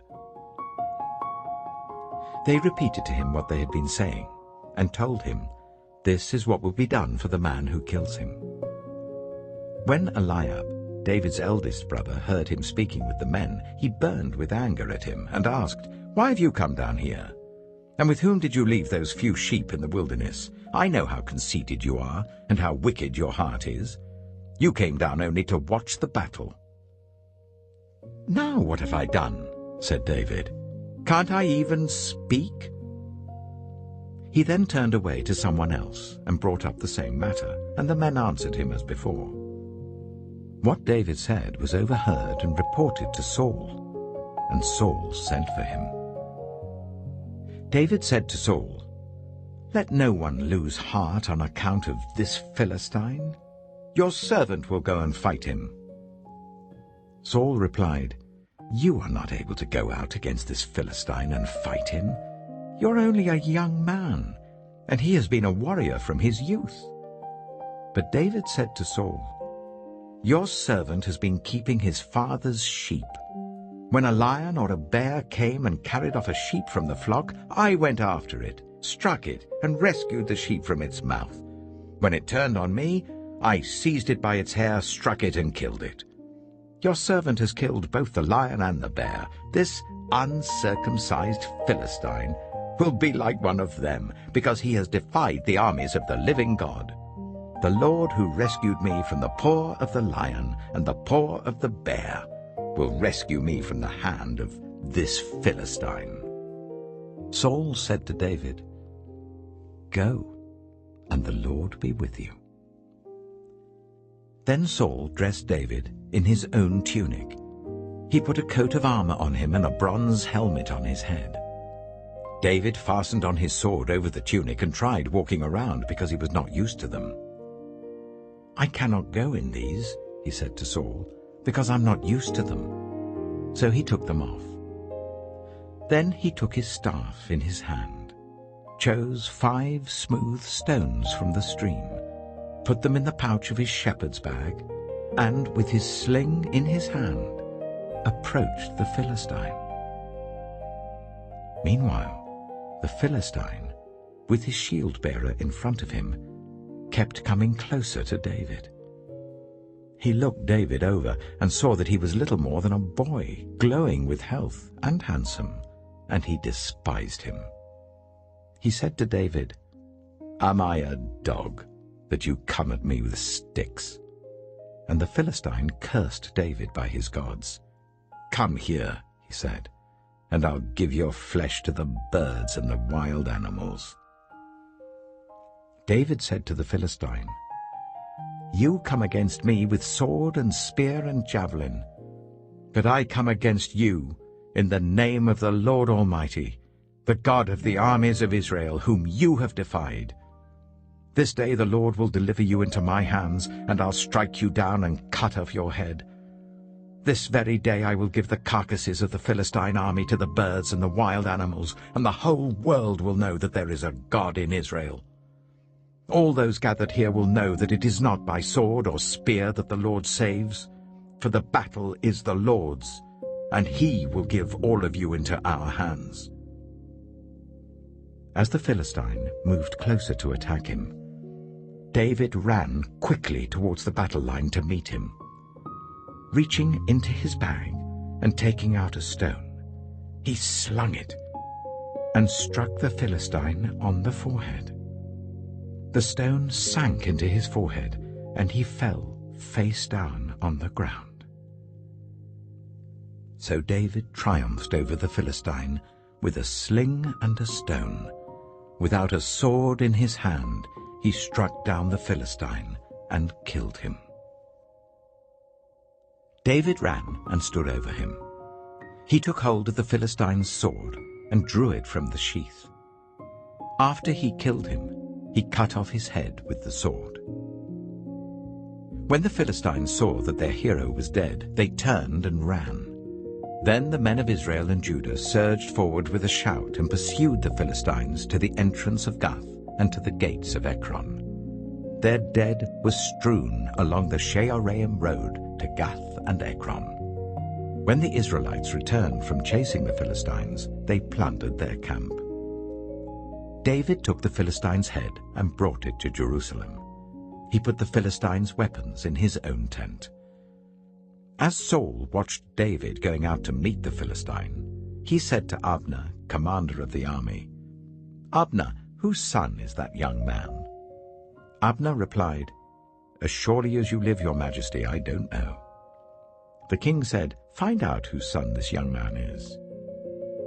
As soon as David returned from killing the Philistine, Abner took him and brought him before Saul, with David still holding the Philistine's head. "Whose son are you, young man?" Saul asked him. David said, "I am the son of your servant Jesse of Bethlehem." 1 Samuel chapter 18. After David had finished talking with Saul, Jonathan became one in spirit with David, and he loved him as himself. From that day, Saul kept David with him and did not let him return home to his family. And Jonathan made a covenant with David because he loved him as himself. Jonathan took off the robe he was wearing and gave it to David, along with his tunic and even his sword, his bow, and his belt. Whatever mission Saul sent him on, David was so successful that Saul gave him a high rank in the army. This pleased all the troops and Saul's officers as well. When the men were returning home after David had killed the Philistine, the women came out from all the towns of Israel to meet King Saul, with singing and dancing, with joyful songs, with tambourines and lyres. As they danced, they sang, "Saul has slain his thousands, and David his tens of thousands." Saul was very angry. This refrain displeased him greatly. "They have credited David with tens of thousands," he thought, "but me with only thousands. What more can he get but the kingdom?" And from that time on, Saul kept a close eye on David. The next day, an evil spirit from God came forcefully on Saul. He was prophesying in his house while David was playing the lyre, as he usually did. Saul had a spear in his hand, and he hurled it, saying to himself, "I'll pin David to the wall." But David eluded him twice. Saul was afraid of David, because the Lord was with David, but had departed from Saul. So he sent David away from him and gave him command over 1,000 men. And David led the troops in their campaigns. In everything he did, he had great success, because the Lord was with him. When Saul saw how successful he was afraid of him. But all Israel and Judah loved David, because he led them in their campaigns. Saul said to David, "Here is my elder daughter, Merab. I will give her to you in marriage. Only serve me bravely and fight the battles of the Lord." For Saul said to himself, "I will not raise a hand against him. Let the Philistines do that." But David said to Saul, "Who am I, and what is my family or my clan in Israel, that I should become the king's son-in-law?" So when the time came for Merab, Saul's daughter, to be given to David, she was given in marriage to Adriel of Meholah. Now Saul's daughter, Michal, was in love with David, and when they told Saul about it, he was pleased.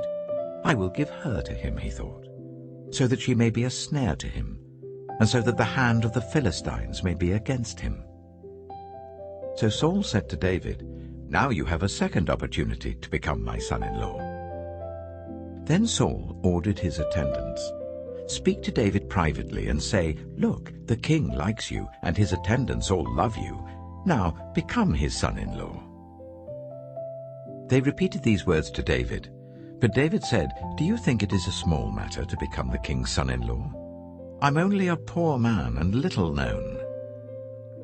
When Saul's servants told him what David had said, Saul replied, "Say to David, The king wants no other price for the bride than 100 Philistine foreskins to take revenge on his enemies. Saul's plan was for David to fall by the hands of the Philistines. When the attendants told David these things, he was pleased to become the king's son-in-law. So before the allotted time elapsed, David took his men with him and went out and killed 200 Philistines and brought back their foreskins. They counted out the full number to the king so that David might become the king's son-in-law. Then Saul gave him his daughter Michal in marriage. When Saul realized that the Lord was with David and that his daughter Michal loved David, Saul became still more afraid of him, and he remained his enemy for the rest of his days. The Philistine commanders continued to go out to battle, and as often as they did, David met with more success than the rest of Saul's officers, and his name became well known. 1 Samuel chapter 19. Saul told his son Jonathan and all the attendants to kill David. But Jonathan had taken a great liking to David and warned him, "My father Saul is looking for a chance to kill you. Be on your guard tomorrow morning. Go into hiding and stay there. I will go out and stand with my father in the field where you are. I'll speak to him about you and will tell you what I find out." Jonathan spoke well of David to Saul his father and said to him, "Let not the king do wrong to his servant David. He has not wronged you, and what he has done has benefited you greatly. He took his life in his hands when he killed the Philistine. The Lord won a great victory for all Israel, and you saw it and were glad. Why then would you do wrong to an innocent man like David by killing him for no reason?" Saul listened to Jonathan and took this oath, "As surely as the Lord lives, David will not be put to death." So Jonathan called David and told him the whole conversation. He brought him to Saul, and David was with Saul as before. Once more, war broke out, and David went out and fought the Philistines. He struck them with such force that they fled before him. But an evil spirit from the Lord came on Saul as he was sitting in his house with his spear in his hand. While David was playing the lyre, Saul tried to pin him to the wall with his spear, but David eluded him as Saul drove the spear into the wall. That night, David made good his escape. Saul sent men to David's house to watch it and to kill him in the morning.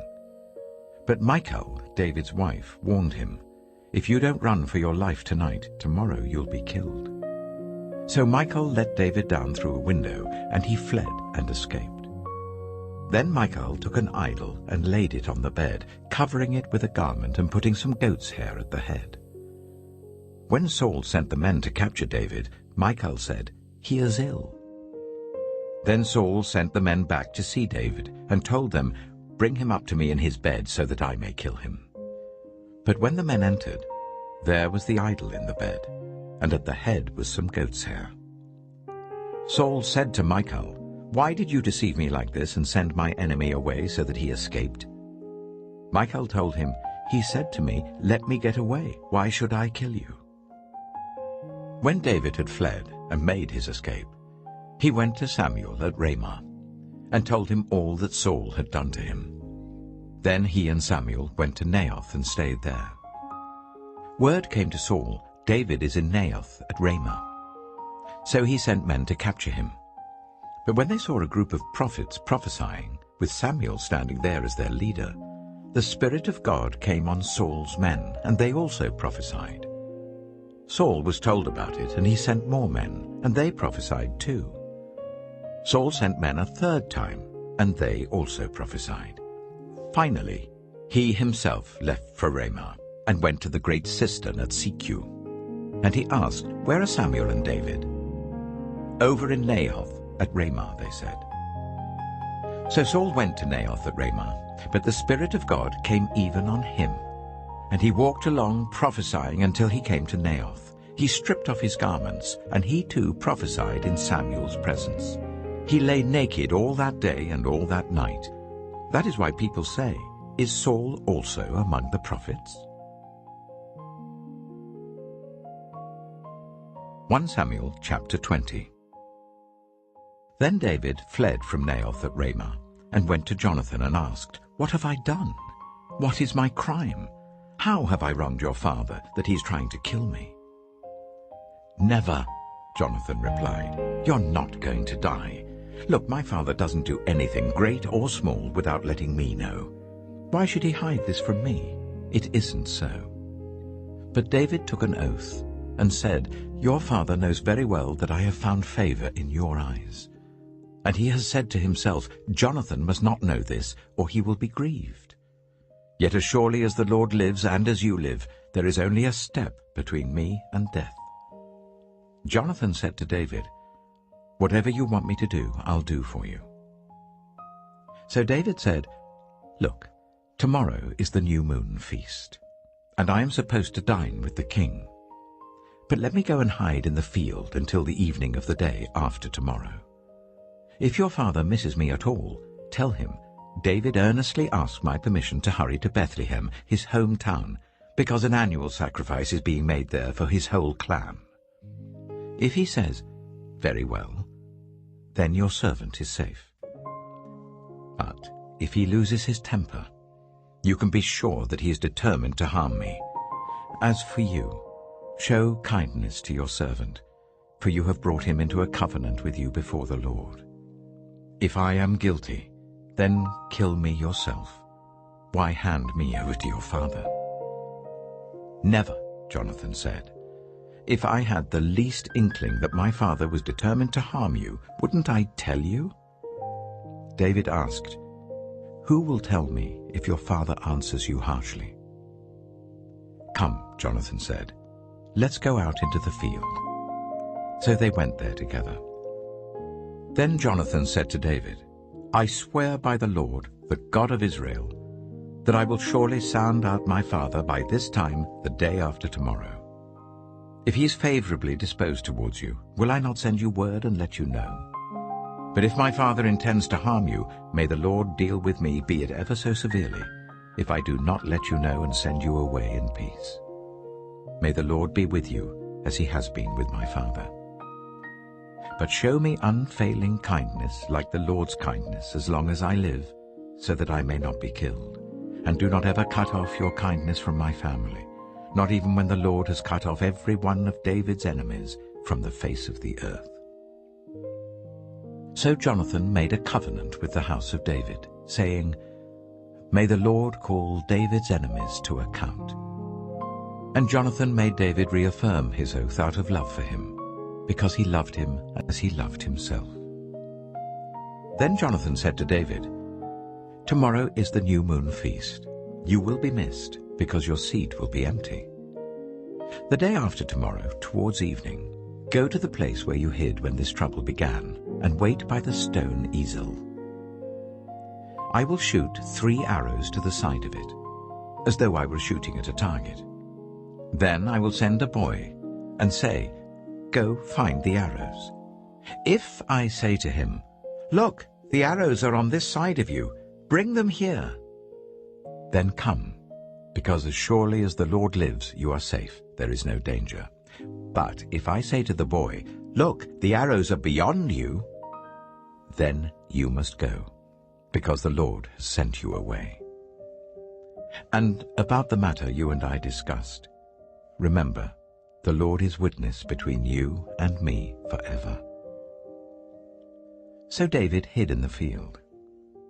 And when the new moon feast came, the king sat down to eat. He sat in his customary place by the wall, opposite Jonathan, and Abner sat next to Saul, but David's place was empty. Saul said nothing that day, for he thought something must have happened to David to make him ceremonially unclean. Surely he is unclean. But the next day, the second day of the month, David's place was empty again. Then Saul said to his son Jonathan, "Why hasn't the son of Jesse come to the meal, either yesterday or today?" Jonathan answered, "David earnestly asked me for permission to go to Bethlehem. He said, 'Let me go because our family is observing a sacrifice in the town, and my brother has ordered me to be there.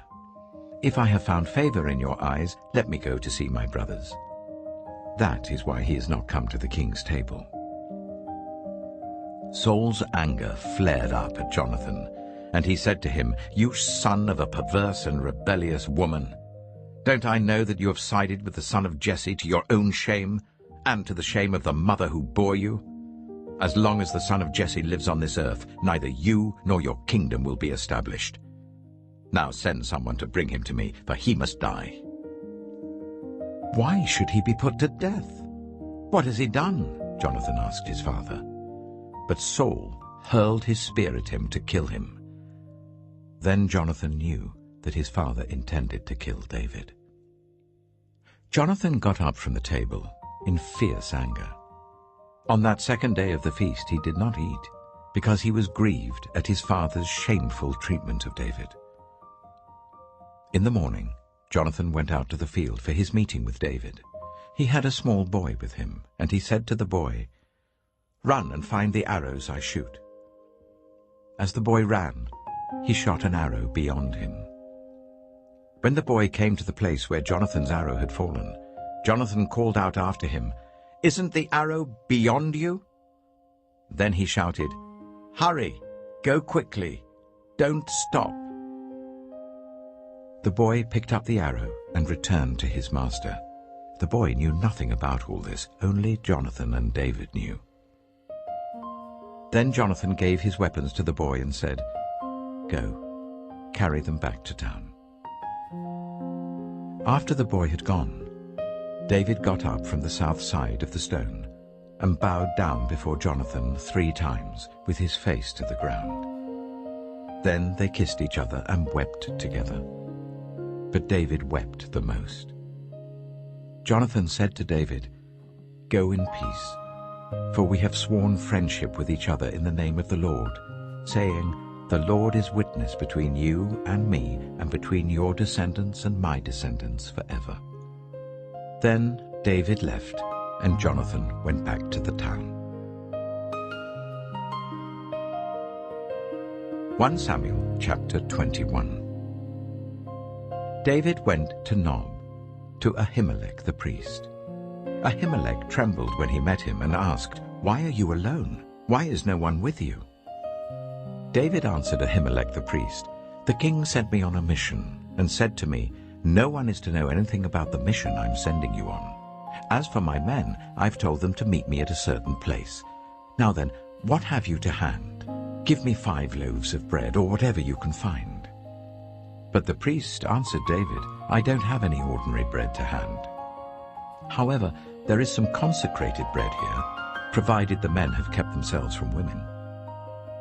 David replied, "Indeed, women have been kept from us, as usual whenever I set out. The men's bodies are holy even on missions that are not holy.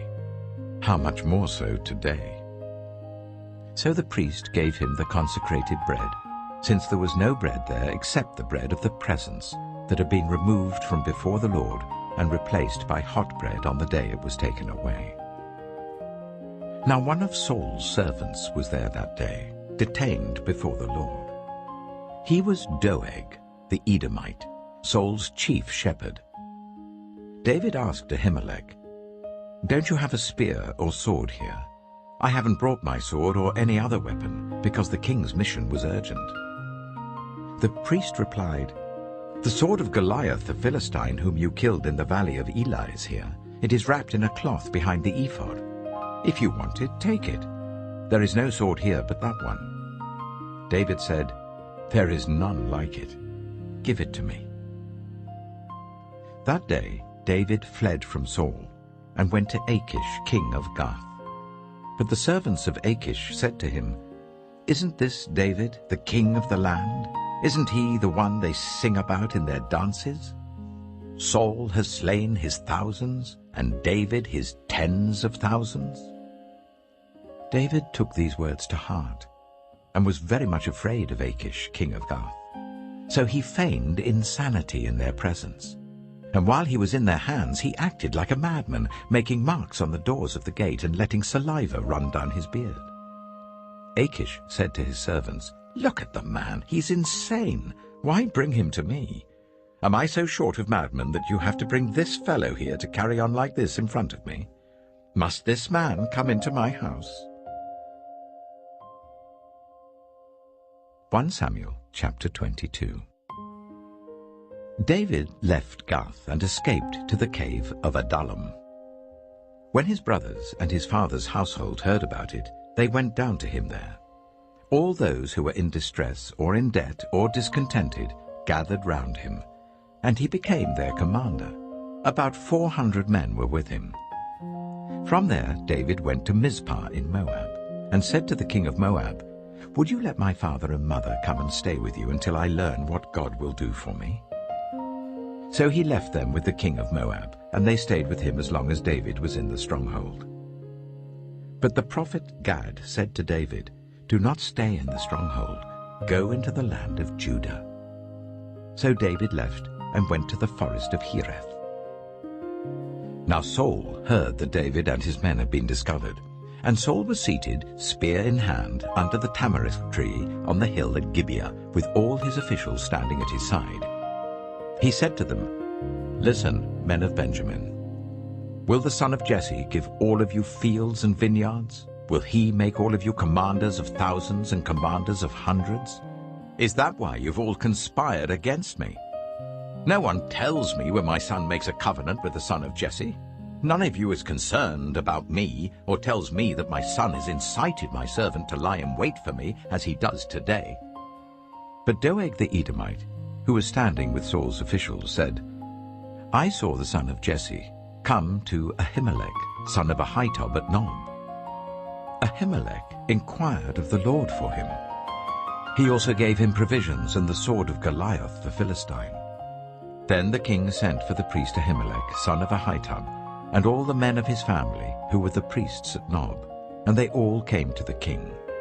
Saul said, "Listen now, son of Ahitub." "Yes, my lord," he answered.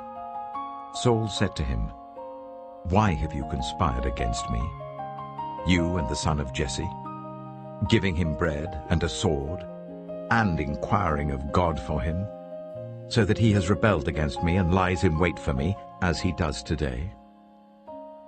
Ahimelech answered the king, "Who of all your servants is as loyal as David, the king's son-in-law, captain of your bodyguard, and highly respected in your household? Was that day the first time I inquired of God for him? Of course not. Let not the king accuse your servant or any of his father's family, for your servant knows nothing at all about this whole affair." But the king said, "You shall surely die, Ahimelech, you and your whole family." Then the king ordered the guards at his side, "Turn and kill the priests of the Lord, because they too have sided with David. They knew he was fleeing, yet they did not tell me."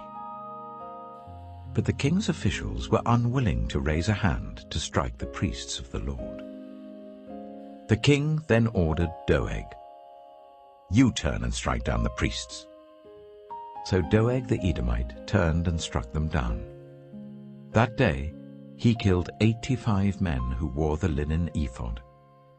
He also put to the sword Nob, the town of the priests, with its men and women, its children and infants, and its cattle, donkeys, and sheep. But one son of Ahimelech, son of Ahitub, named Abiathar, escaped and fled to join David. He told David that Saul had killed the priests of the Lord. Then David said to Abiathar, "That day, when Doeg the Edomite was there, I knew he would be sure to tell Saul. I am responsible for the death of your whole family. Stay with me, don't be afraid. The man who wants to kill you is trying to kill me too. You will be safe with me."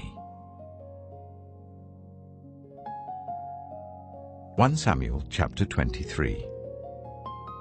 When David was told, "Look, the Philistines are fighting against Keilah and are looting the threshing floors," he inquired of the Lord, saying, "Shall I go and attack these Philistines?" The Lord answered him, "Go, attack the Philistines, and save Keilah." But David's men said to him, "Here in Judah we are afraid. How much more then if we go to Keilah against the Philistine forces?" Once again David inquired of the Lord, and the Lord answered him, "Go down to Keilah, for I am going to give the Philistines into your hand." So David and his men went to Keilah, fought the Philistines and carried off their livestock. He inflicted heavy losses on the Philistines and saved the people of Keilah. Now Abiathar, son of Ahimelech, had brought the ephod down with him when he fled to David at Keilah. Saul was told that David had gone to Keilah, and he said, "God has delivered him into my hands, for David has imprisoned himself by entering a town with gates and bars." And Saul called up all his forces for battle, to go down to Keilah to besiege David with his men. When David learned that Saul was plotting against him, he said to Abiathar the priest, "Bring the ephod." David said, "Lord God of Israel, your servant has heard definitely that Saul plans to come to Keilah and destroy the town on account of me. Will the citizens of Keilah surrender me to him? Will Saul come down as your servant has heard? Lord God of Israel, tell your servant." And the Lord said, "He will." Again David asked, "Will the citizens of Keilah surrender me and my men to Saul?" And the Lord said, "They will." So David and his men, about 600 in number, left Keilah and kept moving from place to place. When Saul was told that David had escaped from Keilah, he did not go there. David stayed in the wilderness strongholds and in the hills of the desert of Ziph. Day after day Saul searched for him, but God did not give David into his hands. While David was at Horesh in the desert of Ziph, he learned that Saul had come out to take his life, and Saul's son Jonathan went to David at Horesh and helped him to find strength in God. "Don't be afraid," he said. "My father Saul will not lay a hand on you. You shall be king over Israel, and I will be second to you. Even my father Saul knows this." The two of them made a covenant before the Lord. Then Jonathan went home, but David remained at Horesh. The Ziphites went up to Saul at Gibeah and said, "Is not David hiding among us in the strongholds at Horesh, on the hill of Keilah, south of Jeshimon? Now, your majesty, come down whenever it pleases you to do so, and we will be responsible for giving him into your hands." Saul replied, "The Lord bless you for your concern for me. Go and get more information. Find out where David usually goes and who has seen him there. They tell me he's very crafty. Find out about all the hiding places he uses and come back to me with definite information. Then I will go with you. If he is in the area, I will track him down among all the clans of Judah." So they set out and went to Ziph, ahead of Saul. Now David and his men were in the desert of Maon, in the Arabah south of Jeshimon. Saul and his men began to search, and when David was told about it, he went down to the rock and stayed in the desert of Maon. When Saul heard this, he went into the desert of Maon in pursuit of David. Saul was going along one side of the mountain, and David and his men were on the other side, hurrying to get away from Saul. As Saul and his forces were closing in on David and his men to capture them, a messenger came to Saul, saying, "Come quickly, the Philistines are raiding the land." Then Saul broke off his pursuit of David and went to meet the Philistines. That is why they call this place Selah Hamalakoth. And David went up from there and lived in the strongholds of En-Gedi. 1 Samuel chapter 24. After Saul returned from pursuing the Philistines, he was told, "David is in the desert of En-Gedi." So Saul took 3,000 able young men from all Israel and set out to look for David and his men near the crags of the wild goats. He came to the sheepfolds along the way. A cave was there, and Saul went in to relieve himself. David and his men were far back in the cave. The men said, "This is the day the Lord spoke of when he said to you, I will give your enemy into your hands for you to deal with as you wish." Then David crept up unnoticed and cut off a corner of Saul's robe. Afterwards, David was conscience-stricken for having cut off a corner of his robe. He said to his men, "The Lord forbid that I should do such a thing to my master, the Lord's anointed, or lay my hand on him. For he is the anointed of the Lord." With these words David sharply rebuked his men, and did not allow them to attack Saul. And Saul left the cave and went his way. Then David went out of the cave and called out to Saul, "My lord the king." When Saul looked behind him, David bowed down and prostrated himself with his face to the ground. He said to Saul, "Why do you listen when men say, 'David is bent on harming you'? This day you have seen with your own eyes how the Lord gave you into my hands in the cave. Some urged me to kill you, but I spared you. I said, 'I will not lay my hand on my Lord, because he is the Lord's anointed.' See, my father, look at this piece of your robe in my hand. I cut off the corner of your robe, but did not kill you. See that there is nothing in my hand to indicate that I am guilty of wrongdoing or rebellion. I have not wronged you, but you are hunting me down to take my life. May the Lord judge between you and me, and may the Lord avenge the wrongs you have done to me, but my hand will not touch you. As the old saying goes, 'From evildoers come evil deeds,' so my hand will not touch you. Against whom has the king of Israel come out? Who are you pursuing? A dead dog? A flea? May the Lord be our judge and decide between us. May he consider my cause and uphold it. May he vindicate me by delivering me from your hand." When David finished saying this, Saul asked, "Is that your voice, David my son?" And he wept aloud. "You are more righteous than I," he said. "You have treated me well, but I have treated you badly. You have just now told me about the good you did to me. The Lord gave me into your hands, but you did not kill me. When a man finds his enemy, does he let him get away unharmed? May the Lord reward you well for the way you've treated me today. I know that you will surely be king, and that the kingdom of Israel will be established in your hands. Now swear to me by the Lord that you will not kill off my descendants or wipe out my name from my father's family." So David gave his oath to Saul. Then Saul returned home, but David and his men went up to the stronghold. 1 Samuel chapter 25. Now Samuel died, and all Israel assembled and mourned for him, and they buried him at his home in Ramah. Then David moved down into the desert of Paran. A certain man in Maon, who had property there at Carmel, was very wealthy. He had 1,000 goats and 3,000 sheep, which he was shearing in Carmel. His name was Nabal, and his wife's name was Abigail. She was an intelligent and beautiful woman, but her husband was surly and mean in his dealings. He was a Calebite.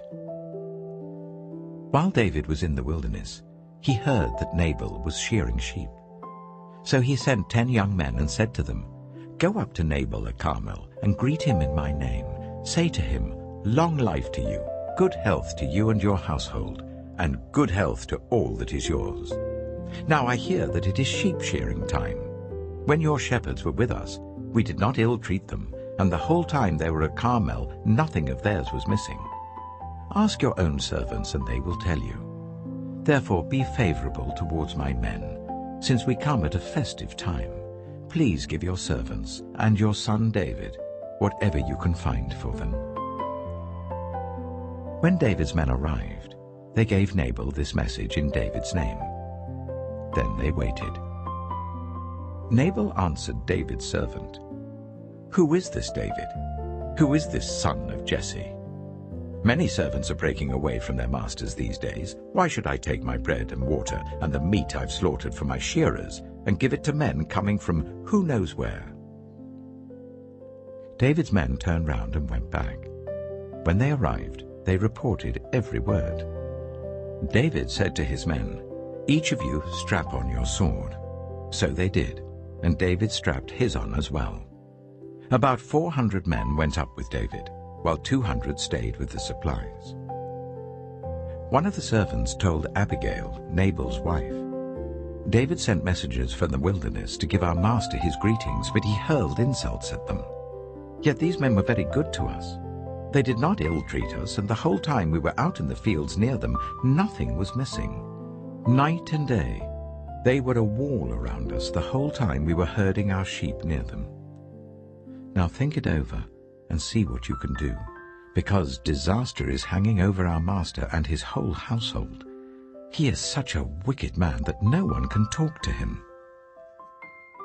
Abigail acted quickly. She took 200 loaves of bread, 2 skins of wine, 5 dressed sheep, 5 seahs of roasted grain, 100 cakes of raisins, and 200 cakes of pressed figs, and loaded them on donkeys. Then she told her servants, "Go on ahead, I'll follow you." But she did not tell her husband Nabal. As she came riding on her donkey into a mountain ravine, there were David and his men descending towards her, and she met them. David had just said, "It's been useless, all my watching over this fellow's property in the wilderness, so that nothing of his was missing. He has paid me back evil for good. May God deal with David, be it ever so severely, if by morning I leave alive one male of all who belong to him." When Abigail saw David, she quickly got off her donkey and bowed down before David with her face to the ground. She fell at his feet and said, "Pardon your servant, my lord, and let me speak to you. Hear what your servant has to say. Please pay no attention, my lord, to that wicked man Nabal. He is just like his name. His name means fool, and folly goes with him. As for me, your servant, I did not see the men my lord sent. And now, my lord, as surely as the Lord your God lives and as you live, since the Lord has kept you from bloodshed and from avenging yourself with your own hands, may your enemies and all who are intent on harming my lord be like Nabal. And let this gift which your servant has brought to my lord be given to the men who follow you. Please forgive your servant's presumption. The Lord your God will certainly make a lasting dynasty for my lord, because you fight the Lord's battles, and no wrongdoing will be found in you as long as you live. Even though someone is pursuing you to take your life, the life of my lord will be bound securely in the bundle of the living by the Lord your God. But the lives of your enemies he will hurl away as from the pocket of a sling. When the Lord has fulfilled for my lord every good thing he promised concerning him, and has appointed him ruler over Israel, my lord will not have on his conscience the staggering burden of needless bloodshed or of having avenged himself. And when the Lord your God has brought my lord success, remember your servant." David said to Abigail, "Praise be to the Lord, the God of Israel, who has sent you today to meet me. May you be blessed for your good judgment and for keeping me from bloodshed this day and from avenging myself with my own hands. Otherwise, as surely as the Lord, the God of Israel, lives, who has kept me from harming you, if you had not come quickly to meet me, not one male belonging to Nabal would have been left alive by daybreak." Then David accepted from her hand what she had brought to him and said, "Go home in peace. I have heard your words and granted your request." When Abigail went to Nabal, he was in the house holding a banquet like that of a king. He was in high spirits and very drunk. So she told him nothing at all until daybreak. Then, in the morning, when Nabal was sober, his wife told him all these things, and his heart failed him, and he became like a stone. About 10 days later, the Lord struck Nabal, and he died. When David heard that Nabal was dead, he said, "Praise be to the Lord, who has upheld my cause against Nabal for treating me with contempt. He has kept his servant from doing wrong, and has brought Nabal's wrongdoing down on his own head." Then David sent word to Abigail, asking her to become his wife. His servants went to Carmel and said to Abigail, "David has sent us to you to take you to become his wife." She bowed down with her face to the ground and said, "I am your servant, and am ready to serve you and wash the feet of my Lord's servants."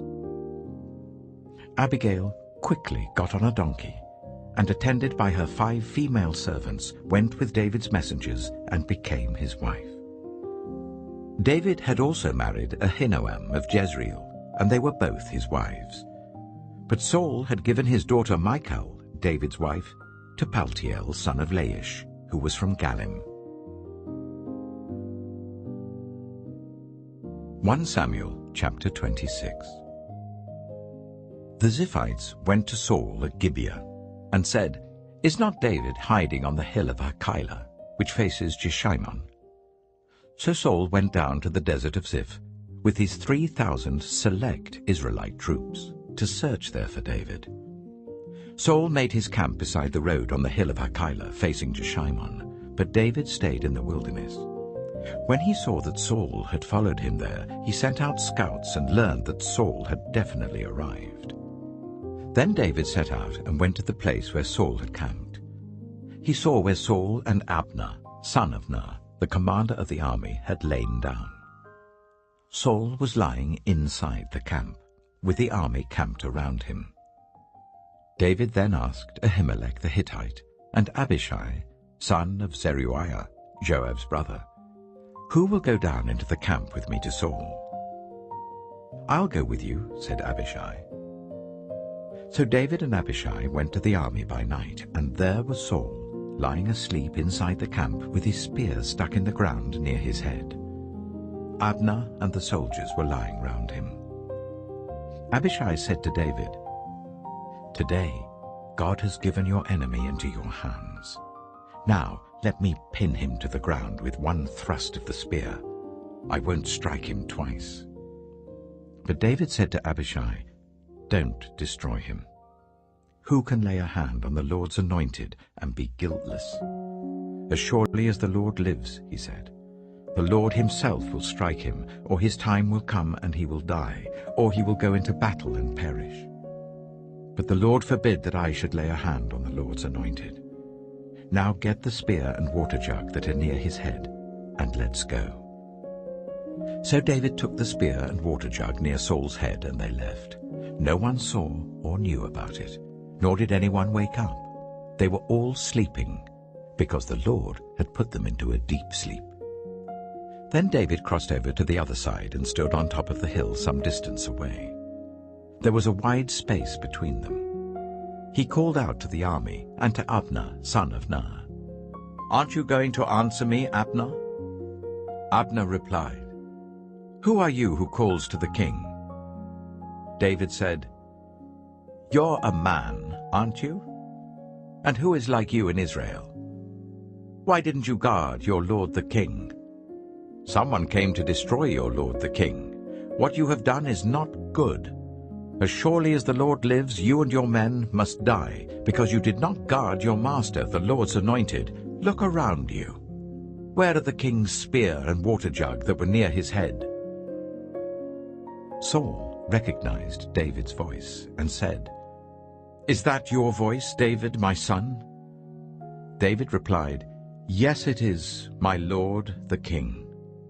And he added, "Why is my lord pursuing his servant? What have I done, and what wrong am I guilty of? Now let my lord the king listen to his servant's words. If the Lord has incited you against me, then may he accept an offering. If, however, people have done it, may they be cursed before the Lord. They have driven me today from my share in the Lord's inheritance, and have said, 'Go serve other gods.' Now do not let my blood fall to the ground far from the presence of the Lord. The king of Israel has come out to look for a flea as one hunts a partridge in the mountains." Then Saul said, "I have sinned. Come back, David my son. Because you considered my life precious today, I will not try to harm you again. Surely I have acted like a fool and have been terribly wrong." "Here is the king's spear," David answered. "Let one of your young men come over and get it. The Lord rewards everyone for their righteousness and faithfulness. The Lord gave you into my hands today, but I would not lay a hand on the Lord's anointed. As surely as I valued your life today, so may the Lord value my life and deliver me from all trouble." Then Saul said to David, "May you be blessed, David my son. You will do great things and surely triumph." So David went on his way, and Saul returned home. 1 Chapter 27. But David thought to himself, "One of these days I shall be destroyed by the hand of Saul. The best thing I can do is to escape to the land of the Philistines. Then Saul will give up searching for me anywhere in Israel, and I will slip out of his hand." So David and the 600 men with him left and went over to Achish, son of Maok, king of Gath. David and his men settled in Gath with Achish. Each man had his family with him, and David had his 2 wives, Ahinoam of Jezreel and Abigail of Carmel, the widow of Nabal. When Saul was told that David had fled to Gath, he no longer searched for him.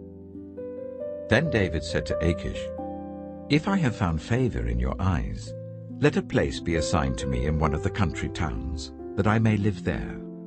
Why should your servant live in the royal city with you?" So on that day Achish gave him Ziklag, and it has belonged to the kings of Judah ever since. David lived in Philistine territory for 1 year and 4 months. Now David and his men went up and raided the Geshurites, the Girzites, and the Amalekites. From ancient times these people had lived in the land extending to Shur and Egypt. Whenever David attacked an area, he did not leave a man or woman alive, but took sheep and cattle, donkeys and camels, and clothes. Then he returned to Achish. When Achish asked, "Where did you go raiding today?" David would say, "Against the Negev of Judah," or "Against the Negev of Jerahmeel," or "Against the Negev of the Kenites." He did not leave a man or woman alive to be brought to Gath, for he thought, "They might inform on us and say, 'This is what David did.'" And such was his practice as long as he lived in Philistine territory. Achish trusted David and said to himself, "He has become so obnoxious to his people, the Israelites, that he will be my servant for life." 1 Samuel chapter 28. In those days the Philistines gathered their forces to fight against Israel. Achish said to David, "You must understand that you and your men will accompany me in the army."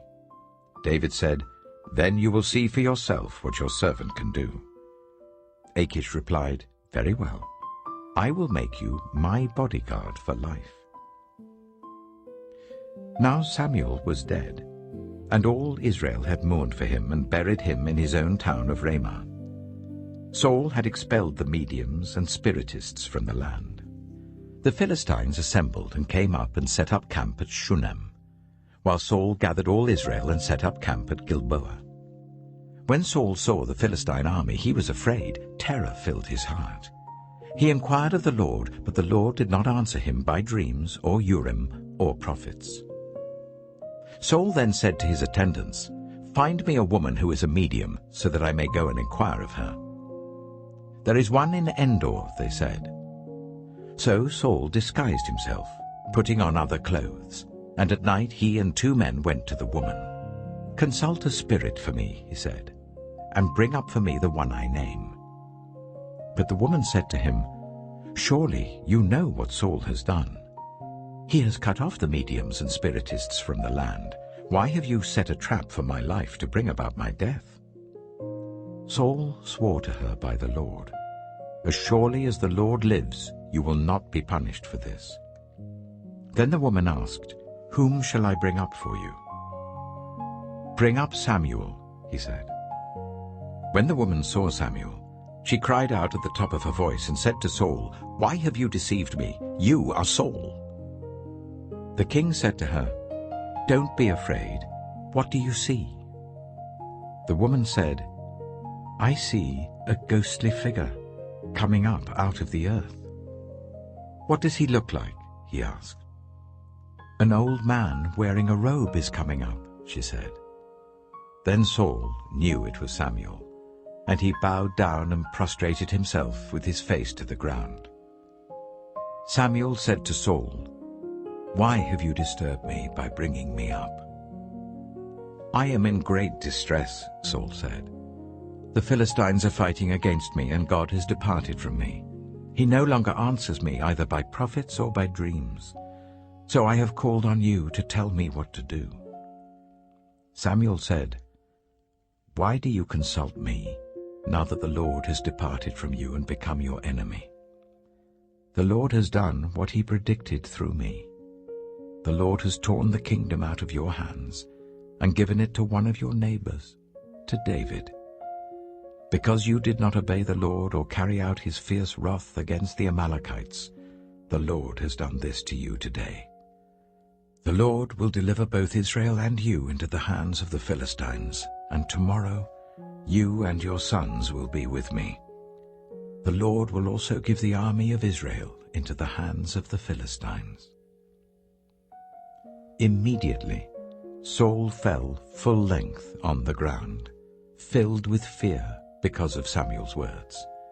His strength was gone, for he had eaten nothing all that day and all that night. When the woman came to Saul and saw that he was greatly shaken, she said, "Look, your servant has obeyed you. I took my life in my hands and did what you told me to do.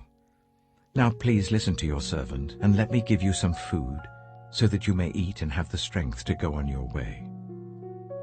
He refused and said, "I will not eat." But his men joined with the woman in urging him, and he listened to them. He got up from the ground and sat on the couch. The woman had a fattened calf at the house, which she slaughtered at once. She took some flour, kneaded it, and baked bread without yeast. Then she set it before Saul and his men, and they ate. That same night they got up and left.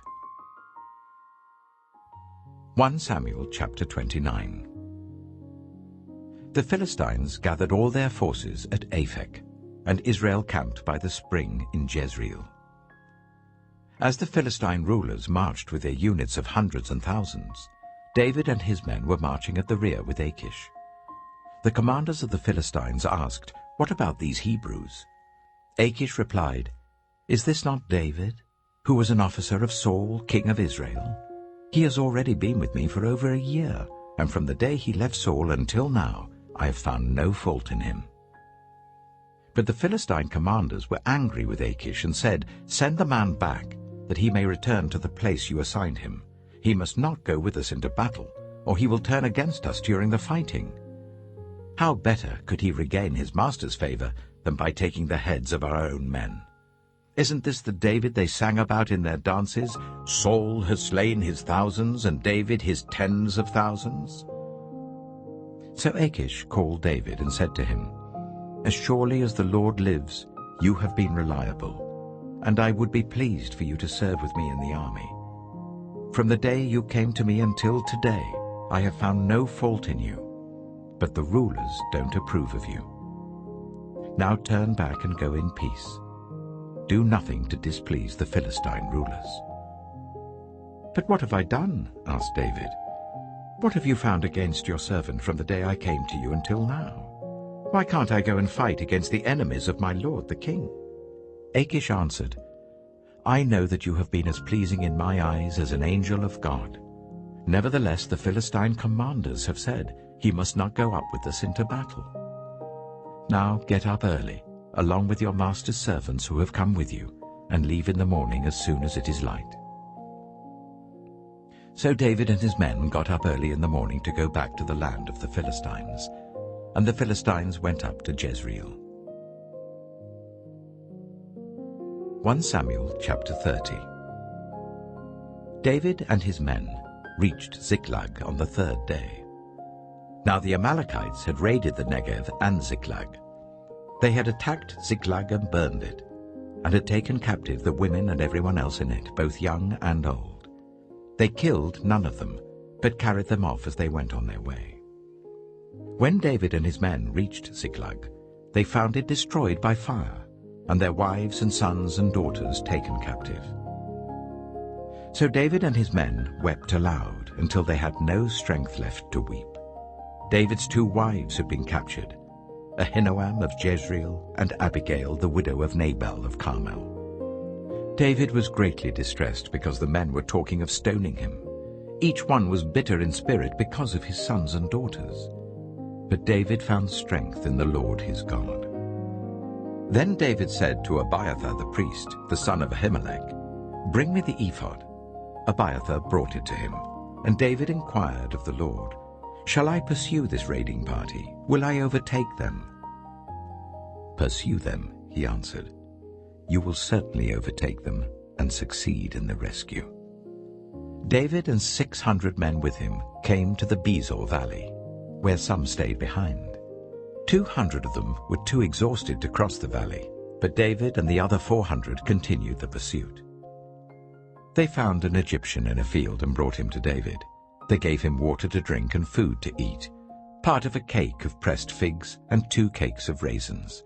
He ate and was revived, for he had not eaten any food or drunk any water for 3 days and 3 nights. David asked him, "Who do you belong to? Where do you come from?" He said, "I am an Egyptian, the slave of an Amalekite. My master abandoned me when I became ill 3 days ago. We raided the Negev of the Kirithites, some territory belonging to Judah, and the Negev of Caleb, and we burned Ziklag." David asked him, "Can you lead me down to this raiding party?"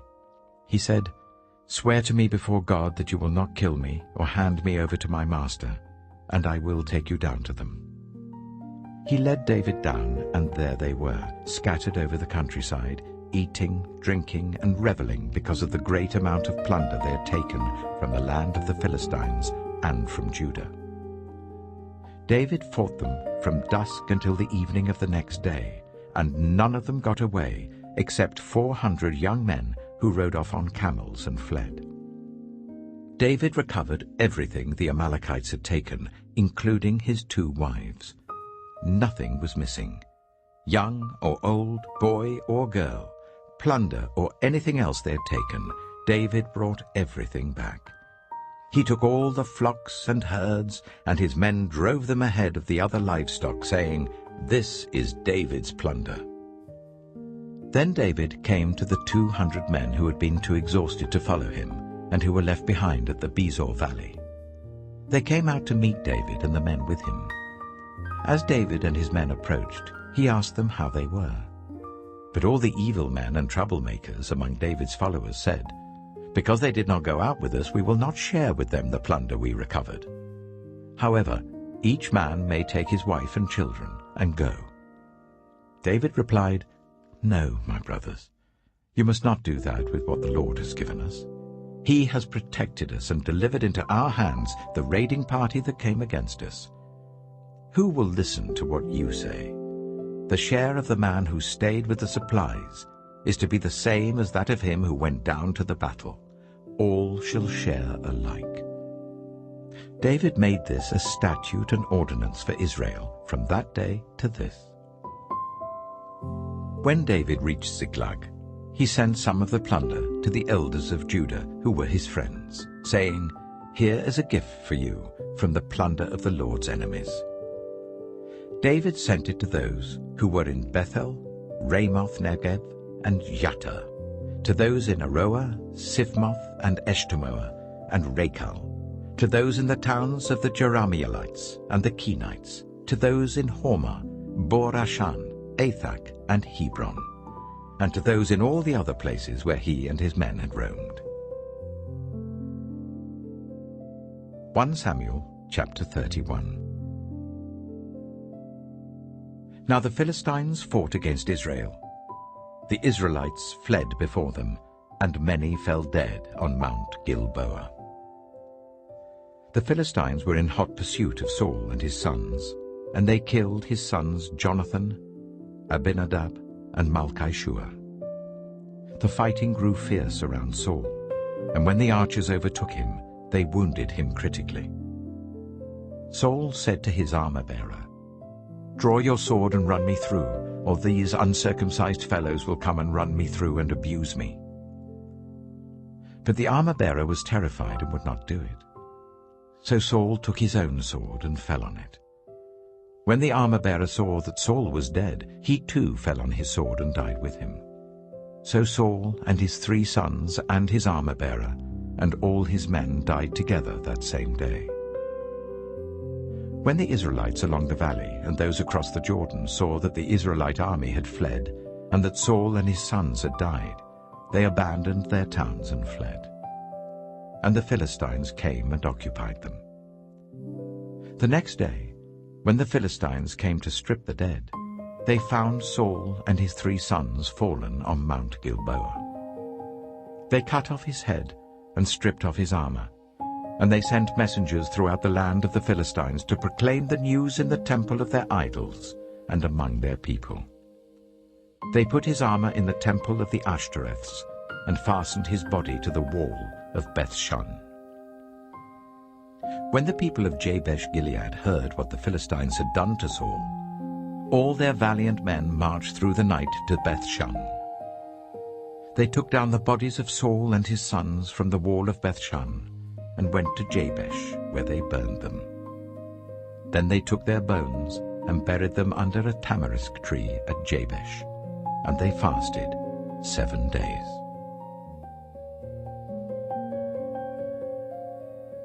This story isn't just an epic movie script, it's real.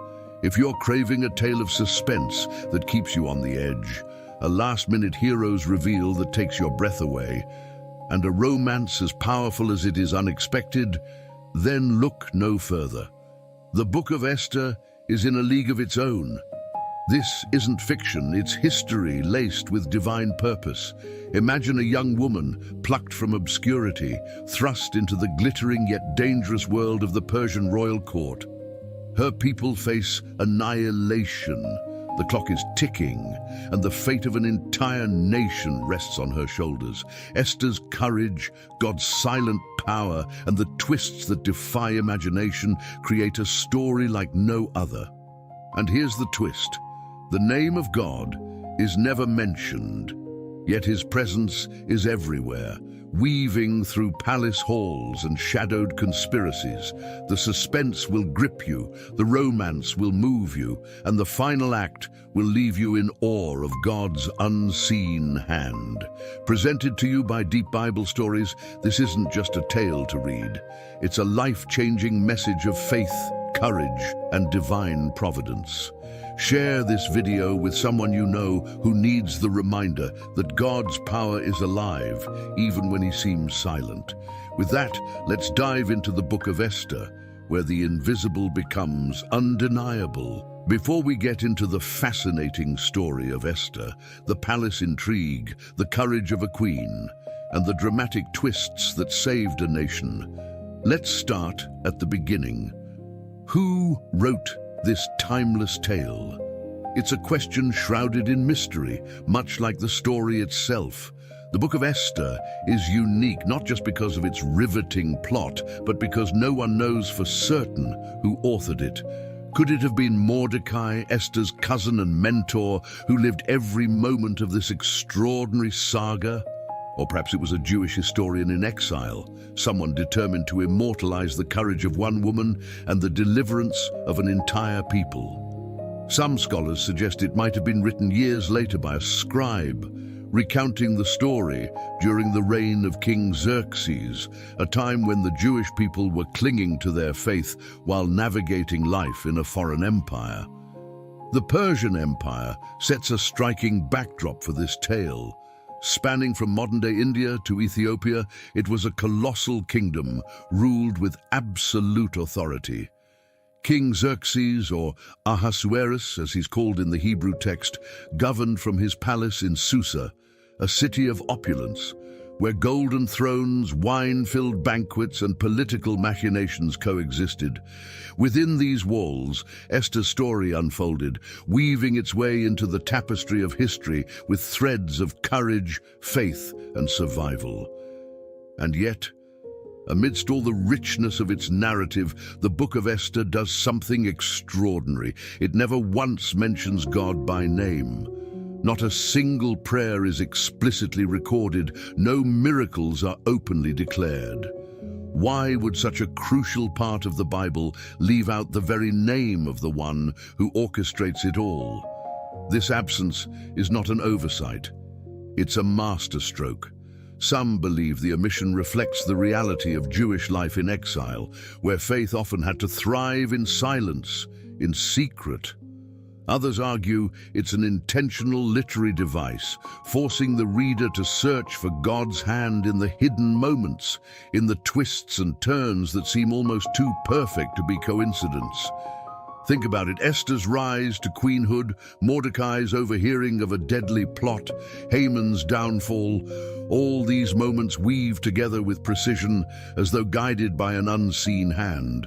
The message is clear: even when God seems silent, even when his name is not spoken, he is still at work, turning ordinary events into extraordinary acts of providence. And then there's the story's structure, crafted with the tension of a political thriller and the emotional weight of a drama. Esther reads like a carefully written scroll meant to keep you on the edge of your seat. From the lavish Persian court to the gallows meant for Mordecai, every chapter builds toward a climax that leaves no doubt about the power of courage, faith, and divine timing. As we dive deeper into the story of Esther, it's worth remembering the mystery behind its authorship. Perhaps it's fitting that the writer remains unnamed. The Book of Esther isn't just about one woman, one people, or even one moment in history. It's about the unseen God who orchestrates deliverance through courage and obedience, working through the seemingly ordinary to achieve the extraordinary. So, before we move into Esther's rise to queenhood and her daring actions, let me ask, have you ever felt God's presence in a moment when he seemed absent? Have you experienced his providence woven into the tapestry of your life? Let's continue this journey and see how the hidden hand of God transformed not just Esther's life, but the destiny of an entire nation.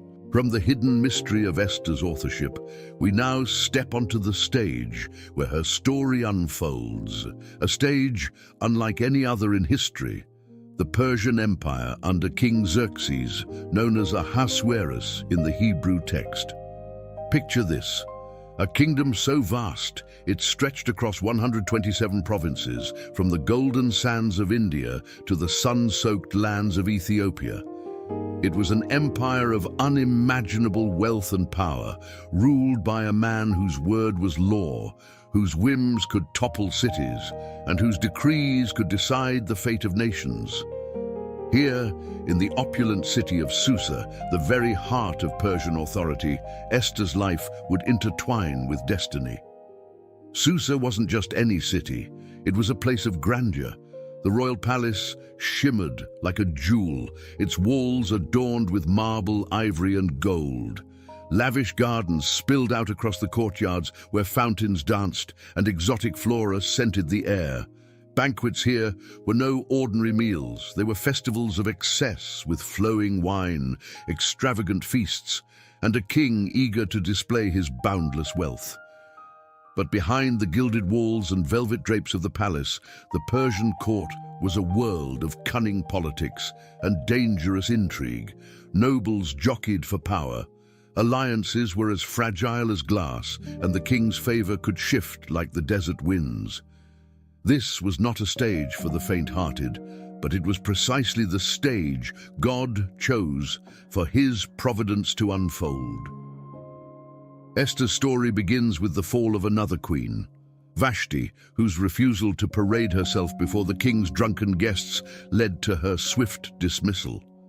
It's easy to see this as a moment of disgrace, but what if it was a divine reset, a clearing of the stage for the true heroine to step forward?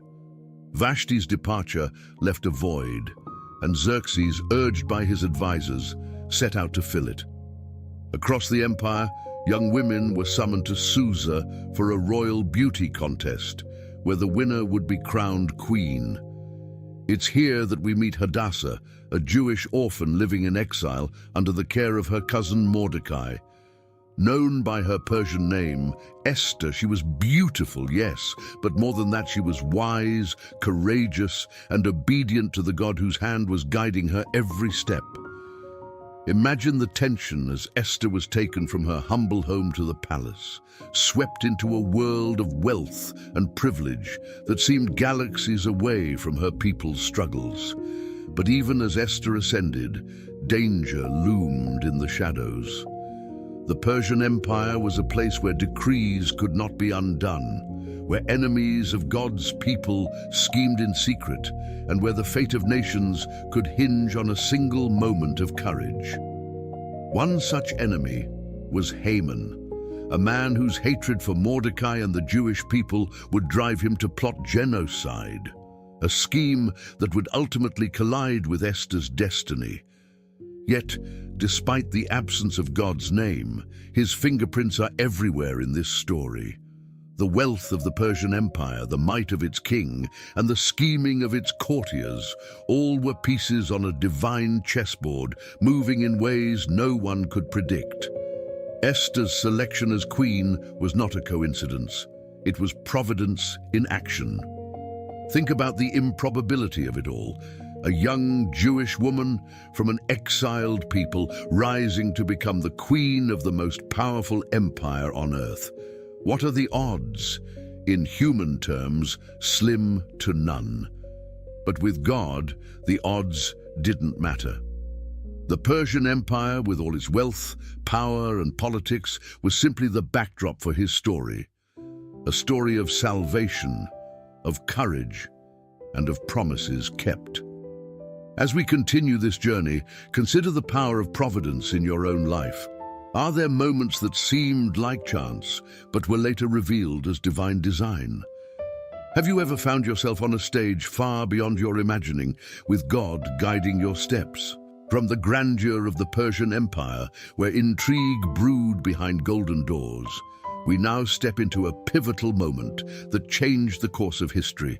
A queen's bold refusal that set the stage for God's hidden plan.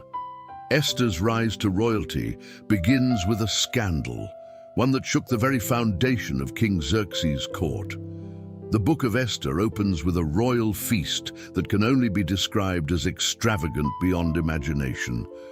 For 180 days, Xerxes showcased his empire's splendor, culminating in a 7-day banquet for the elite of Susa.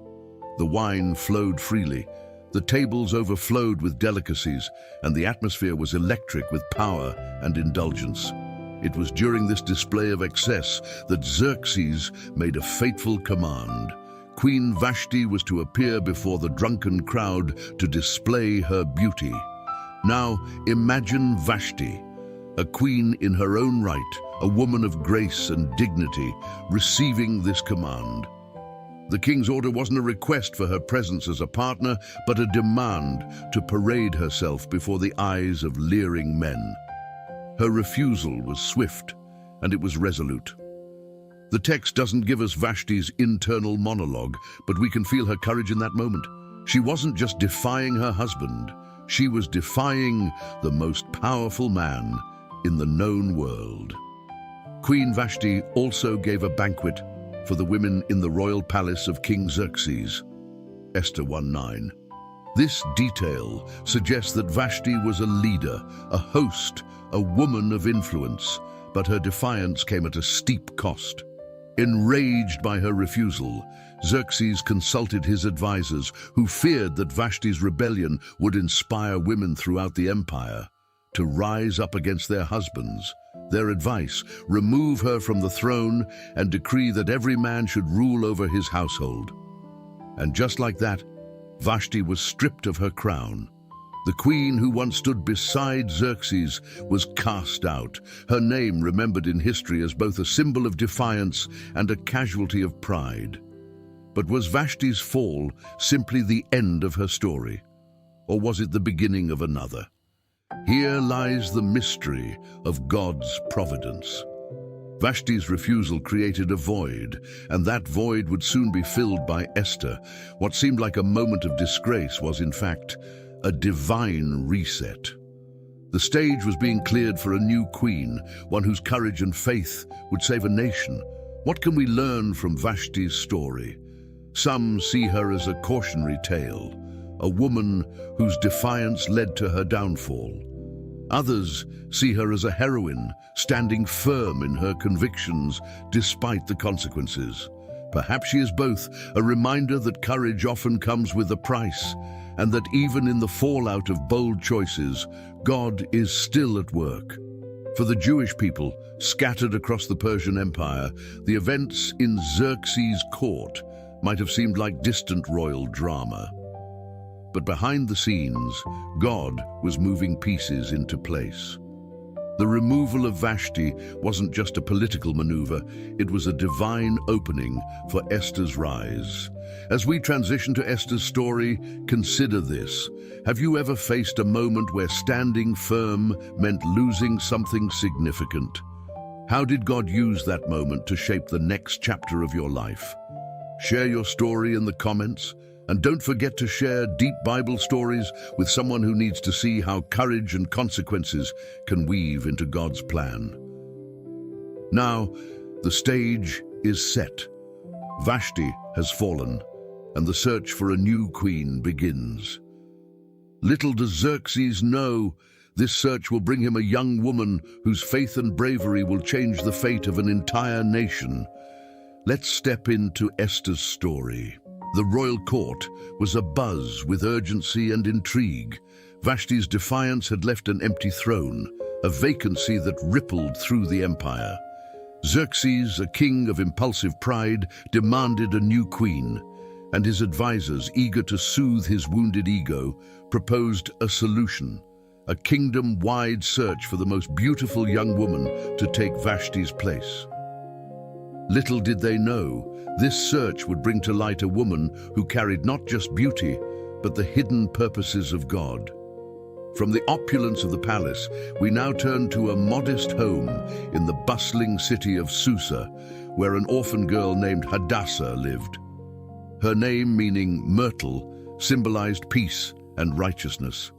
She was a Jewish exile, raised by her older cousin Mordecai, a man of wisdom and deep faith. But in the shadows of the Persian Empire, her true heritage had to be hidden for her safety. To the outside world, she was Esther, a name reflecting the Persian word for star. Esther's early life was marked by loss and displacement. Her parents were gone, and her people lived as foreigners under Persian rule. Yet, in the quiet corners of her life, God was shaping her character, preparing her for a destiny no one could foresee. When the king's edict went out, calling for young women to be gathered into the royal harem, Esther was among those chosen. Imagine her fear, leaving the safety of Mordecai's care to enter the opulent yet dangerous world of the palace. What thoughts raced through her mind as she walked through the gilded halls, surrounded by strangers, competing for the favor of a king who had discarded his previous queen on a whim. But Esther's journey wasn't just about beauty or charm, it was about grace. In a world where power was wielded ruthlessly, Esther stood out for her kindness, humility, and wisdom. The text tells us that she pleased him and won his favor. Esther 2:9. The him in this verse is Haggai, the king's eunuch, who oversaw the women in the harem. His favor granted Esther special privileges, yet her success was no mere coincidence. It was the hidden hand of God, orchestrating every detail. Over months of preparation, Esther's inner qualities began to shine as brightly as her outward beauty. And when the time came for her to meet King Xerxes, the decision was swift. The king was attracted to Esther more than to any of the other women, and she won his favor and approval. Esther 2:17. He placed the royal crown on her head, declaring her queen of Persia. Esther's ascension from orphan to queen might seem like a fairy tale, but it was far from random. Her rise wasn't about chance, it was about purpose. God placed her in the palace not for her own comfort, but for a mission that would soon unfold. As the celebrations of Esther's coronation echoed through the empire, her cousin Mordecai remained vigilant. He lingered near the palace gates, keeping an ear to the ground, protecting Esther even from afar. His wisdom would soon prove invaluable, but for now the world saw only a new queen, unaware of the divine plan quietly taking shape. Esther's journey is a testament to the transformative power of divine favor. From the shadows of obscurity, she rose to a position of influence, chosen not just by a king, but by the King of Kings. Have you ever felt unqualified for a calling or out of place in a season of your life? Esther's story reminds us that God often uses the least likely people in the most unlikely ways. Her ascent to the throne wasn't just for her benefit, it was for the salvation of her people. As we move forward, the stakes will grow higher. A sinister plot against the Jewish people is brewing, and Esther will be called upon to risk everything. But for now, let us pause and marvel at how God can take an orphan girl and place her in a position of royalty for his purposes. Esther's rise was just the beginning. What would you do if you realized your position wasn't about privilege, but purpose? Esther's rise to queenhood was a moment of divine positioning, but the true weight of her calling had yet to be revealed. While she adjusted to life in the palace, an unseen enemy was already plotting against her people. Little did she know, the fate of an entire nation would soon rest on her courage and faith. At the very gates of the palace, Mordecai remained a watchful presence, ever loyal to both Esther and his Jewish heritage. It was there that he overheard whispers of a conspiracy to assassinate King Xerxes. Mordecai quickly sent word to Esther, who relayed the information to the king in Mordecai's name. The conspirators were captured and executed, but Mordecai's act of loyalty was merely recorded in the royal chronicles, left unrewarded for now. Enter Haman, a man consumed by ambition and blinded by pride. A high-ranking official, Haman had risen to power in Xerxes' court, but his influence was matched only by his ego. When the king commanded that all officials bow before Haman, one man stood in defiance: Mordecai. Haman's fury burned with an intensity far beyond wounded pride. Learning that Mordecai was a Jew ignited a hatred that extended to Mordecai's entire people. It wasn't enough to punish one man. Haman sought to erase an entire nation. The book of Esther describes how Haman crafted his scheme, convincing King Xerxes with cunning words and promises of silver to fund the campaign. There's a certain people dispersed among the peoples in all the provinces of your kingdom who keep themselves separate. Their customs are different from those of all other people, and they do not obey the king's laws. It is not in the king's best interest to tolerate them. Esther 3:8. With the king's signet ring, Haman sealed a decree that would authorize the destruction of the Jews on the 13th day of the 12th month. Men, women, and children, all were marked for death. Copies of the edict were dispatched to every province, spreading fear and despair. The arrogance of Haman was staggering. He cast lots, or Purim, to determine the date of the annihilation, believing he could control the fate of an entire people. Yet, in his hubris, Haman overlooked one crucial truth. The God of Israel was not absent, even in the shadows of a pagan empire. When Mordecai learned of the edict, he tore his clothes, put on sackcloth and ashes, and cried out in the streets of Susa. His mourning was echoed by Jews across the empire. But Mordecai's grief was not without action. He sent word to Esther, urging her to go to the king and plead for her people. Here the tension reaches a fever pitch. Esther, though queen, was not exempt from the risks of palace life. Approaching the king uninvited could mean death, even for her. All the king's officials and the people of the royal provinces know that for any man or woman who approaches the king in the inner court without being summoned, the king has but one law, that they be put to death unless the king extends the gold scepter to them. Esther 4:11. Mordecai's response was both a challenge and a declaration of faith. Do not think that because you are in the king's house, you alone of all the Jews will escape. For if you remain silent at this time, relief and deliverance for the Jews will arise from another place, but you and your father's family will perish.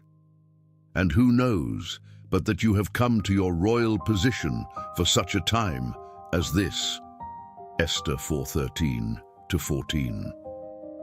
Haman, oblivious to the brewing resistance, reveled in his power. Yet his arrogance would be his undoing. Like the seeds of his hatred, the gallows he constructed for Mordecai's execution were a harbinger of his own fate. What drives someone like Haman to such depths of hatred and evil? Is it pride, insecurity, or the need to assert power at any cost? And how often do we see the Hamans of our world underestimate the resilience and faith of God's people? As the story unfolds, Esther faces a choice that will test her courage and faith. Will she risk her life to save her people? And will Haman's evil plans meet divine justice? Haman's plot reminds us that arrogance and hatred never go unnoticed by God. He is always at work, turning the schemes of the wicked into opportunities for deliverance. Have you ever faced an impossible situation that seemed beyond hope? How did you see God move in ways you didn't expect? The threat was clear and imminent. Haman's edict, sealed with the king's ring, hung over the Jewish people like a storm cloud. While the palace continued to hum with the distractions of royal life, the streets of Susa were filled with wailing and mourning. The Jews were facing extermination, and time was slipping away. Mordecai stood at the center of this crisis, not just as a grieving uncle, but as a voice of courage and faith. Esther, the queen, had unknowingly been swept into a drama far greater than herself. From her elevated position, the calamity seemed distant, yet Mordecai saw the divine hand at work, placing her in the palace precisely for this moment. He had to act, and fast. Sending word through a trusted servant, Mordecai delivered a message that shook the foundations of Esther's comfortable life. Do not think that because you are in the king's house, you alone of all the Jews will escape. Esther 4:13. The palace walls wouldn't protect her from the consequences of Haman's hatred. Esther's initial response was hesitant. She reminded Mordecai of the law. Approaching King Xerxes without being summoned was punishable by death. And the king hadn't called for her in 30 days. It wasn't cowardice, it was survival instinct. Esther knew she was risking her life. All the king's officials know that for any man or woman who approaches the king in the inner court without being summoned, the king has but one law, that they be put to death unless the king extends the gold scepter to them. Esther 4:11. But Mordecai's reply pierced through any rationalization. If you remain silent at this time, relief and deliverance for the Jews will arise from another place, but you and your father's family will perish. And who knows but that you have come to your royal position for such a time as this? Esther 4:14. For such a time as this. Those words have echoed across generations. Mordecai wasn't just appealing to Esther's position of power, he was challenging her to see the purpose behind it. The beauty that caught the king's eye, the favor that placed her on the throne, all of it had led her to this moment. Esther had been chosen, not by Xerxes, but by God. And suddenly, everything changed. Esther, the young woman who had been swept up by forces beyond her control, became a pillar of courage and faith. She sent her reply, "Go, gather together all the Jews who are in Susa and fast for me. Do not eat or drink for 3 days, night or day. I and my attendants will fast as you do. When this is done, I will go to the king, even though it is against the law. And if I perish, I perish." Esther 4:16. This was no mere act of bravery, it was surrender. Esther embraced the reality that her life was no longer her own. She was willing to lay everything on the line for her people and for the purposes of God. But Mordecai's words weren't just for Esther. They resonate deeply with every believer who has ever wrestled with fear, doubt, or the weight of a calling that seems too great to bear. For such a time as this isn't just about being in the right place. It's about recognizing that God's providence places us in specific moments to fulfill His divine purposes. What does this mean for us today? Perhaps you're standing at a crossroads, faced with a decision that could impact not just your life, but the lives of others. Maybe God is calling you to step out in faith, to speak up, to lead, or to take action in a way that feels overwhelming. Mordecai's challenge reminds us that God's plans will prevail, but the question is whether we will step into the role He's prepared for us. Esther's 3 days of fasting were more than preparation. They were a declaration of dependence on God. Her courage came not from her own strength, but from trusting in the unseen hand of God. As she fasted, the people of Susa joined her, uniting in desperation and faith. And what about us? Are we willing to seek God's guidance in our moments of crisis? Are we ready to embrace the calling He's placed on our lives, even when it feels risky or impossible? Esther's story shows us that courage isn't the absence of fear. It's faith in the face of it. So where is God calling you for such a time as this? Are there opportunities you've been hesitant to embrace, moments where fear has held you back? Remember, God equips those He calls. He doesn't require perfection, just willingness. As Esther prepared to take her place in God's unfolding plan, the tension in the story reached its peak.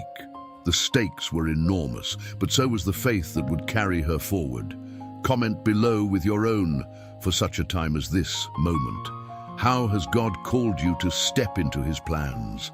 And don't forget to share this Deep Bible Stories video with someone who needs to be reminded that God's timing is always perfect. Let's move forward together into the next chapter of Esther's extraordinary story. The echoes of fasting prayers had barely faded in the homes of Susa when Esther made her decision. For 3 days, she had joined her people in seeking God's guidance, abstaining from food and drink, and steeling herself for the task ahead. The fear that once gripped her heart was now replaced with a quiet, unshakable resolve. "If I perish, I perish." Her words reverberated in her mind as she adorned herself in royal robes. Every movement felt weighty, symbolic. This wasn't just about appearance. The royal garments signified her authority as queen, yet her heart carried the identity that truly mattered, a servant of God, chosen for this moment. The transition from Mordecai's challenge to Esther's choice was a pivotal turning point. She wasn't stepping into the king's court as a queen seeking favor. She was entering as an intercessor, standing in the gap for her people. The stakes could not have been higher. The law of Persia was clear. No one approached the king uninvited. To do so was to risk instant death unless the king extended his golden scepter. This law had no exceptions, not even for the queen. Esther knew the peril she faced, yet she also knew something greater. The God of her ancestors, the one who parted the Red Sea and toppled the walls of Jericho, was still at work. As Esther walked toward the inner court, the weight of silence pressed down on her. Every step echoed with the risk of rejection, humiliation, or execution. The guards looked on, their hands hovering near their weapons, prepared to enforce the unyielding law of the king. And then the doors opened. King Xerxes sat on his throne, a figure of immense power, his piercing gaze sweeping the room. Esther's heart pounded as their eyes met. For a moment, the world seemed to hold its breath. Would he extend the scepter, or would this be the end? The golden rod moved.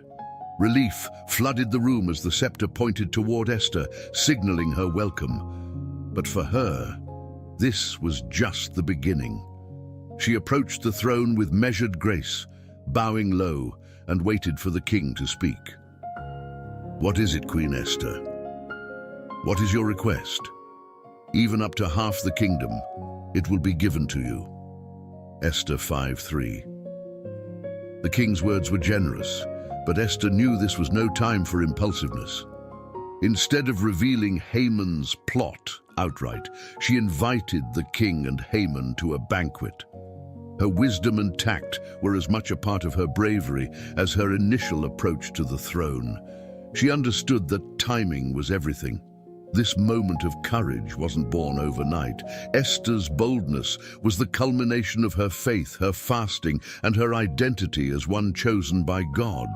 She had embraced her calling, not because the outcome was guaranteed, but because her trust was in a God who was greater than the risks. Esther's bravery wasn't just about saving her people, it was about inspiring a legacy of faith in action. Her story reminds us that courage isn't the absence of fear. It's stepping forward in spite of it, trusting that God's providence will guide us through the unknown. What about us? Are there moments when we're called to take a step of faith, even when the risks seem insurmountable? Esther's decision challenges us to consider what obedience to God looks like in the face of fear. It's a reminder that our faith must be active, not passive, a force that propels us into action even when the odds are against us. Her actions also speak to the power of intercession. Esther didn't approach the king for herself, but for her people. She embodied the role of a mediator, willing to risk everything to secure their deliverance. In this way, her courage mirrors the ultimate act of intercession, Christ's sacrifice on the cross. So, what steps of faith is God calling you to take today? Are there risks you've been hesitant to embrace, moments where fear has held you back? Let Esther's story remind you that courage isn't about being fearless. It's about trusting the one who holds your destiny in his hands. As we move forward, we'll see how Esther's strategic decision leads to a banquet that will change the course of history. But for now, reflect on the boldness it took for her to approach the throne. What bold steps might God be asking you to take in your own life? Esther's decision to approach King Xerxes was courageous, but her mission was far from over. While the scepter's extension had opened the door, the real test lay ahead. Her people's survival hung in the balance, and she had only one chance to reveal the truth. With wisdom born of faith and strategy, Esther prepared for the moment that would change everything. As we leave the scene of Esther standing boldly before the king, we transition to an intimate yet tension-filled setting, a royal banquet. This wasn't just any feast, this was the stage Esther had meticulously set where courage and providence would converge. The banquet room was dazzling, its golden walls shimmering with torchlight. King Xerxes reclined on his throne-like seat, the ever-arrogant Haman at his side, his smug grin betraying his sense of invincibility. The air was thick with anticipation, yet only Esther knew the weight of what was about to unfold. "Tell me, Queen Esther," Xerxes said, his voice echoing through the hall, "what is your petition? It will be granted to you. What is your request? Even up to half the kingdom, it will be given." Esther 7:2. This was the moment. But Esther paused, her demeanor calm yet commanding. The wisdom of waiting had served her well. She knew the gravity of her words would carry more weight in God's perfect timing. Her voice steady, she began, "If I have found favor in your eyes, O king, and if it pleases your majesty, grant me my life. This is my petition, and spare my people. This is my request." Esther 7:3. The room fell silent. Xerxes leaned forward, confusion and concern shadowing his expression. "What could she mean?" Esther continued, her voice unwavering, though the truth she spoke was laden with risk.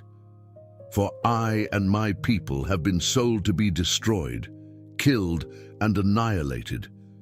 If we had merely been sold as slaves, I would have kept silent, because no such distress would justify disturbing the king."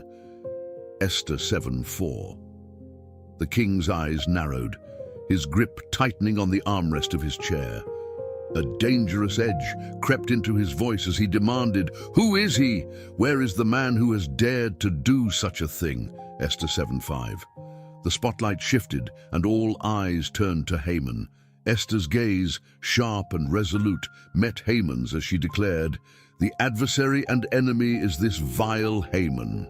Esther 7:6. The color drained from Haman's face. The man who had been so confident, so sure of his schemes, now stood exposed, trembling before the fury of the king. Xerxes rose in a rage, pacing the banquet hall. The man who had trusted Haman, elevated him to power, now saw his treachery laid bare. As the weight of Esther's words settled, the scene became a masterclass in divine timing. Esther had waited until the perfect moment, not in fear, but in faith. Her patience allowed the king to see the truth clearly, her courage ensuring the gravity of her accusation struck with full force. The turning point of this banquet wasn't just Esther's boldness, it was a demonstration of God's providence. Every delay, every calculated step had led to this moment of truth. God's hand was evident, weaving together the details in ways Esther couldn't fully see, but trusted implicitly. The king stormed out into the garden, his anger blazing. Meanwhile, Haman, consumed by terror, fell at Esther's feet, pleading for his life. But his desperation only sealed his fate. When Xerxes returned, he found Haman groveling near the queen, misinterpreting his actions as further insult. The judgment was swift and just. The gallows Haman had prepared for Mordecai became his own undoing. The same arrogance that had driven his hatred now led to his downfall, a poetic justice that revealed God's sovereign hand in the narrative. This banquet was more than a turning point in Esther's story. It was a testament to the power of courage and faith in God's timing. Esther's bravery didn't merely save her people, it also exposed the destructive nature of pride and the triumph of truth over lies. As believers today, Esther's banquet challenges us to consider, are we willing to trust God's timing even when the stakes feel impossibly high? Do we have the patience to wait for the right moment to speak or act, knowing He is orchestrating every detail? This pivotal moment reminds us that courage paired with faith can topple even the most formidable enemies. It's a call to step boldly into the roles God has placed before us, trusting that His timing is always perfect. What about you? Are there areas in your life where you need to wait on God's timing, or moments where boldness is required? As we move into the aftermath of this banquet, we'll see how the story unfolds toward deliverance and triumph. But for now, reflect on the beauty of God's providence in this turning point, where a courageous queen and a faithful God changed the course of history. The banquet's tension had shattered like glass, leaving Haman exposed and King Xerxes ablaze with anger. The once confident Haman, who reveled in his lofty position and meticulously planned revenge against Mordecai, now stood as a trembling shadow of his former self. His arrogance had woven a noose, and the very gallows he erected to destroy an innocent man would now seal his fate. After Esther's bold reveal at the banquet, the king stormed out into the palace garden, wrestling with betrayal. Xerxes had trusted Haman implicitly, elevating him to a position of honor and granting him access to royal authority. Yet now, that trust lay in ruins, shattered by the horrifying truth that Haman had plotted the extermination of the queen's people. Inside, Haman's fear consumed him. For a man who had spent his life orchestrating power plays, this was a position he had never envisioned, pleading for mercy at the feet of a queen. Falling before Esther, Haman begged for his life, his once proud demeanor crumbling into desperation. But the timing of his actions only deepened the king's wrath. As Xerxes re-entered the banquet hall, he found Haman groveling near the queen, a sight he interpreted as an act of further violation. "Will he even molest the queen while she's with me in the house?" the king roared, his fury uncontainable. Esther 7:8. In moments, the guards seized Haman. The wheels of justice began to turn swiftly, but it wasn't merely human justice at play, it was divine providence. One of the eunuchs, Harbona, stepped forward with a suggestion that dripped with irony. A gallows 75 feet high stands by Haman's house. He had it made for Mordecai, who spoke up to help the king. Esther 7:9. The king's decision was immediate and unyielding. Hang him on it. As Haman was led away, his fate was a chilling reminder of the consequences of unchecked pride and malice. The gallows he had constructed with such glee, imagining Mordecai's humiliation and death, now loomed as a monument to his own downfall. Haman's story serves as a stark lesson in the dangers of pride. His rise to power had been fueled by his insatiable need for recognition and control. He couldn't tolerate Mordecai's refusal to bow, seeing it as a personal affront rather than an act of faith. This unchecked pride led him to orchestrate not only Mordecai's death, but the annihilation of an entire people. But in the end, God's justice prevailed. The gallows became more than a tool of execution. It became a symbol of poetic justice. The wicked schemes Haman devised turned back on him, illustrating a timeless truth found throughout Scripture. Whoever digs a pit will fall into it. If someone rolls a stone, it will roll back on them. Proverbs 26:27. Haman's downfall wasn't just about punishment, it was a testament to God's sovereignty. Throughout the book of Esther, God's name is never mentioned, yet his presence is unmistakable. The intricate timing of events from Esther's rise to queenhood to the king's sleepless night that led him to honor Mordecai points to a divine hand orchestrating every detail. In Haman's demise, we see the fulfillment of promises made long before. God had vowed to protect his people, and though the path was perilous and uncertain, his faithfulness never wavered. Haman's story reminds us that no scheme of man can thwart God's plans, no matter how powerful the opposition may seem. As we reflect on this moment, it's natural to ask, where are we in this story? Are there places in our lives where pride has blinded us, leading us down a dangerous path? Are we building gallows for others through bitterness or revenge, only to find ourselves ensnared by our own schemes?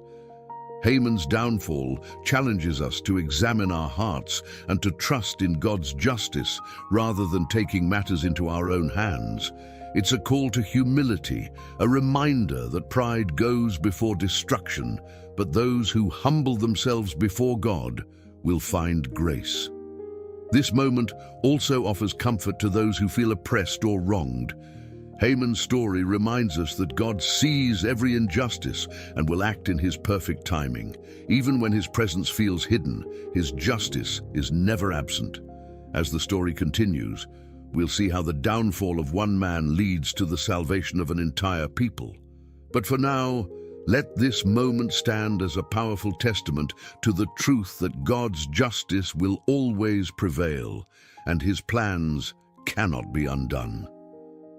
Where have you seen pride lead to a fall, and what did you learn from it? From the ashes of Haman's downfall, hope began to rise.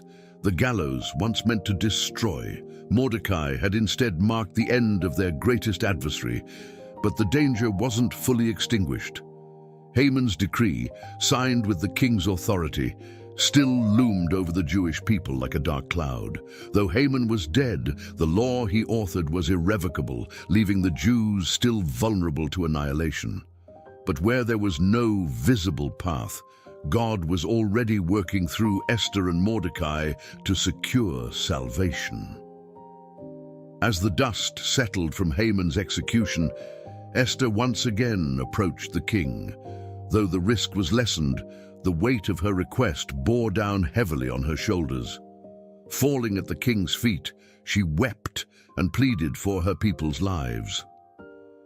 "If it pleases the king," she said, "and if I have found favor in his sight, let an order be written to revoke the dispatches that Haman devised to destroy the Jews." Esther 8:5. The king, moved by her courage and love for her people, extended his golden scepter, but even with his favor, there was a problem. Persian law could not be revoked, even by the king himself. The decree calling for the annihilation of the Jews on the 13th day of the 12th month was still in effect. The clock was ticking, and the stakes had never been higher. In this moment, we see the brilliance of Mordecai and the providence of God working in tandem.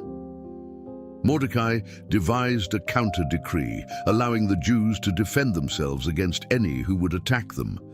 This new decree, also sealed with the king's ring, spread rapidly throughout the empire. Imagine the scene: royal couriers racing against time, carrying the message to every corner of the vast Persian Empire, from the citadel of Susa to the most distant provinces. The Jewish people who had been living in fear now found hope and strength. When the fateful day arrived, it was not the Jews who were destroyed, but their enemies. The tables turned in spectacular fashion. In Susa alone, 500 attackers fell, and throughout the empire, thousands more were defeated. What had seemed like certain doom became a day of triumph, not because of military might, but because of the unseen hand of God guiding events. But the victory wasn't just physical, it was spiritual. The salvation of the Jews in Persia echoed the larger narrative of God's covenant with his people. Though his name is never explicitly mentioned in the book of Esther, his presence is undeniable. The intricate timing of events, the courage of Esther, and the wisdom of Mordecai all point to a divine plan unfolding. This moment of deliverance also carried profound spiritual symbolism. Just as the Jews were saved from destruction through a decree of life and defense, we too are offered salvation through God's ultimate decree of grace and redemption in Christ. What the enemy intends for harm, God turns for good, revealing his providence even in the most impossible circumstances. For the Jews, this victory wasn't just about survival, it was about transformation. The fear that once gripped them gave way to joy and celebration. Mordecai's rise to prominence as second in command to King Xerxes brought justice and honor, while the establishment of the Feast of Purim ensured that this story of salvation would be remembered for generations to come. But what does this moment mean for us today? It reminds us that God's providence is always at work, even when we cannot see it. In the darkest moments, when the odds seem insurmountable, he is still writing a story of deliverance. Esther and Mordecai didn't have the luxury of seeing the full picture, yet they acted in faith and courage, trusting that God would intervene. Are there areas in your life where the odds seem stacked against you, where fear and uncertainty threaten to overshadow hope? Esther's story is a powerful reminder that God's plans cannot be thwarted, and his love for his people is unfailing. This victory also challenges us to consider our own roles in God's story. Just as Esther and Mordecai stepped into positions of influence for such a time as this, we too are called to act with courage and faith in the face of adversity. The salvation of the Jews wasn't just their story, it's ours as well. It points to the greater salvation offered through Christ, the ultimate deliverance from sin and death. Where have you seen God turn impossible circumstances into moments of triumph? Let's celebrate together the God who saves, the God who redeems, and the God who is always faithful. With the salvation of the Jews secured and the enemies of God's people defeated, the story of Esther reaches its triumphant conclusion. But this victory was not meant to be forgotten, nor was it meant to be just another chapter in history. It was a turning point that demanded remembrance, a moment when fear gave way to celebration, despair was replaced by joy, and survival turned into a testimony of God's unseen hand. After the day of deliverance, Mordecai and Esther took steps to ensure that this extraordinary act of salvation would be remembered by every generation. A decree went out across the Persian Empire, establishing a new festival, the Feast of Purim. Purim, named after the pur or lot that Haman cast to determine the date of the Jews' destruction, would now serve as an enduring reminder that the plans of the wicked cannot stand against the providence of God. What was once a symbol of doom had been transformed into a celebration of deliverance. But how did this festival take shape, and what does it truly represent? Mordecai sent letters to all the Jews in the empire, commanding them to observe the 14th and 15th days of Adar as days of feasting, joy, and giving gifts to one another and to the poor. Esther 9:20-22. These days would forever commemorate their deliverance from annihilation, a reminder that no matter how dire the circumstances, God's providence can bring salvation when all seems lost. The celebration was not just about survival, it was about gratitude. Gratitude for life, for community, and for a God who works behind the scenes. Imagine the streets of ancient Persia filled with laughter, the sharing of food, and the exchange of gifts. For a people who had lived under the shadow of Haman's decree, this joy was nothing short of miraculous. What makes Purim especially unique is the context of the book of Esther itself. As many have noted, God's name is never mentioned in the entire story, and yet his presence permeates every event. The establishment of Purim serves as an acknowledgement of this unseen hand, a way of saying, even when we couldn't see you, Lord, you were there. This is a lesson that transcends time.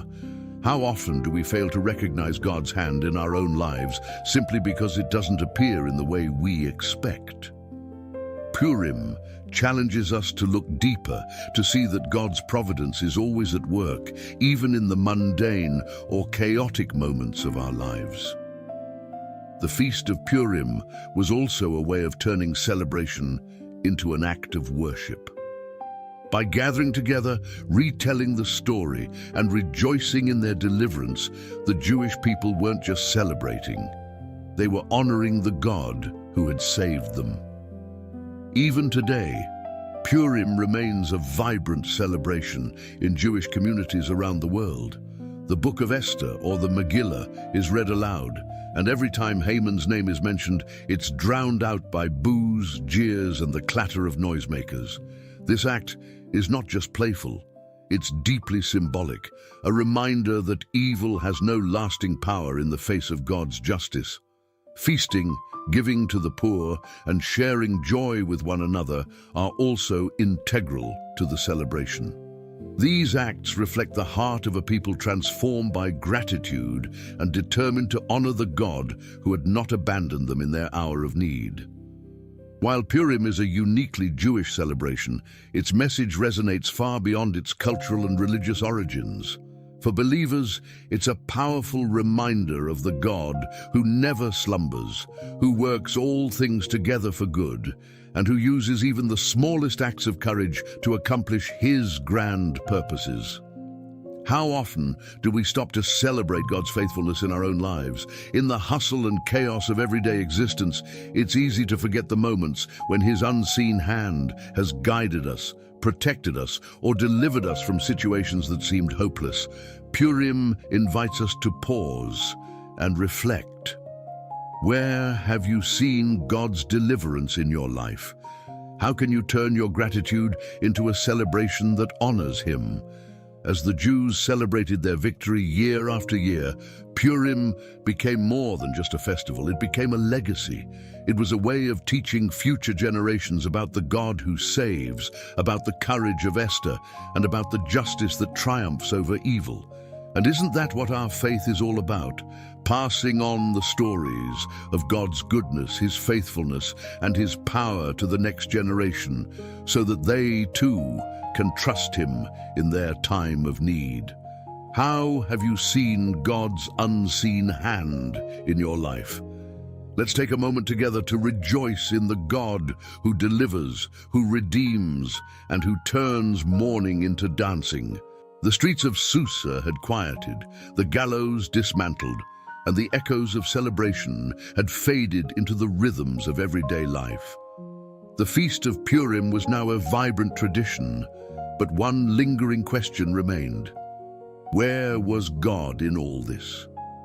In the entire book of Esther, His name is never mentioned, not once, yet His fingerprints are unmistakable, woven into every twist and turn of the story.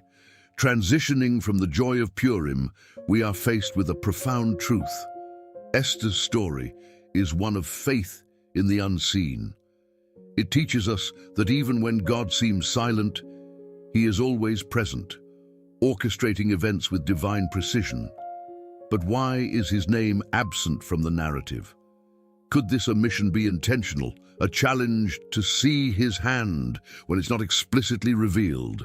The book of Esther unfolds like a tapestry of coincidences, too perfect to be accidental. Esther, an orphaned Jewish girl, just happens to become queen in a foreign empire. Mordecai overhears a plot against the king at just the right moment to save his life. Haman's plans unravel through a series of seemingly random events, culminating in his execution on the gallows meant for Mordecai. None of these moments are attributed directly to God, yet they bear the hallmarks of divine intervention. His name may be absent, but His presence is undeniable. It's as if the author whispers, "Look closer. Can you see Him?" For the Jewish people facing annihilation, the absence of God's explicit intervention could have been deeply unsettling. Yet Esther and Mordecai chose to act with courage and faith, trusting that God was working behind the scenes. This kind of faith without seeing, is one of the most challenging and transformative aspects of our relationship with God. In our own lives, how often do we struggle with this same challenge? When prayers seem unanswered, when life feels chaotic, when God's voice feels distant, do we trust that He is still at work? Esther's story reminds us that God's silence is not His absence, and His hiddenness does not mean inaction. The absence of God's name in Esther serves another purpose. It invites every reader, regardless of faith or background, to see the power of providence.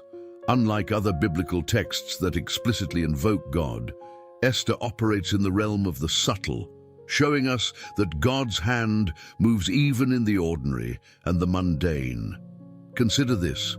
If God's name had been prominently featured, would the story have the same universal resonance? By leaving His name unspoken, the author leaves room for us to see God in our own lives, in the coincidences, the chance meetings, the closed doors that lead to better paths. Esther's faith and courage challenge us to examine our own lives. How often do we wait for a thunderous voice from heaven when God is speaking in whispers? How often do we look for grand miracles when His hand is at work in the smallest details? In seasons of uncertainty, it can feel like God is absent. But Esther's story reminds us that He is always present. When the cancer diagnosis comes, when the job is lost, when the relationship falls apart, God is still there, guiding, sustaining, and orchestrating a plan we cannot yet see. Imagine for a moment that you're Esther, standing before the king, unsure if you will live or die. You don't hear a voice from heaven. You don't see a sign. All you have is the quiet conviction that this is your moment, that God has placed you here for such a time as this. This is faith in action, not waiting for certainty, but stepping forward with trust. It's the kind of faith that can change lives, families, communities, and even nations. The book of Esther teaches us that the absence of God's name does not mean the absence of His power. It's a story for anyone who has ever wondered if God is listening, if He cares, if He is there. It's a reminder that faith is not about seeing, it's about trusting. As we reflect on this final chapter of Esther, ask yourself, where have I seen God's hidden hand in my life?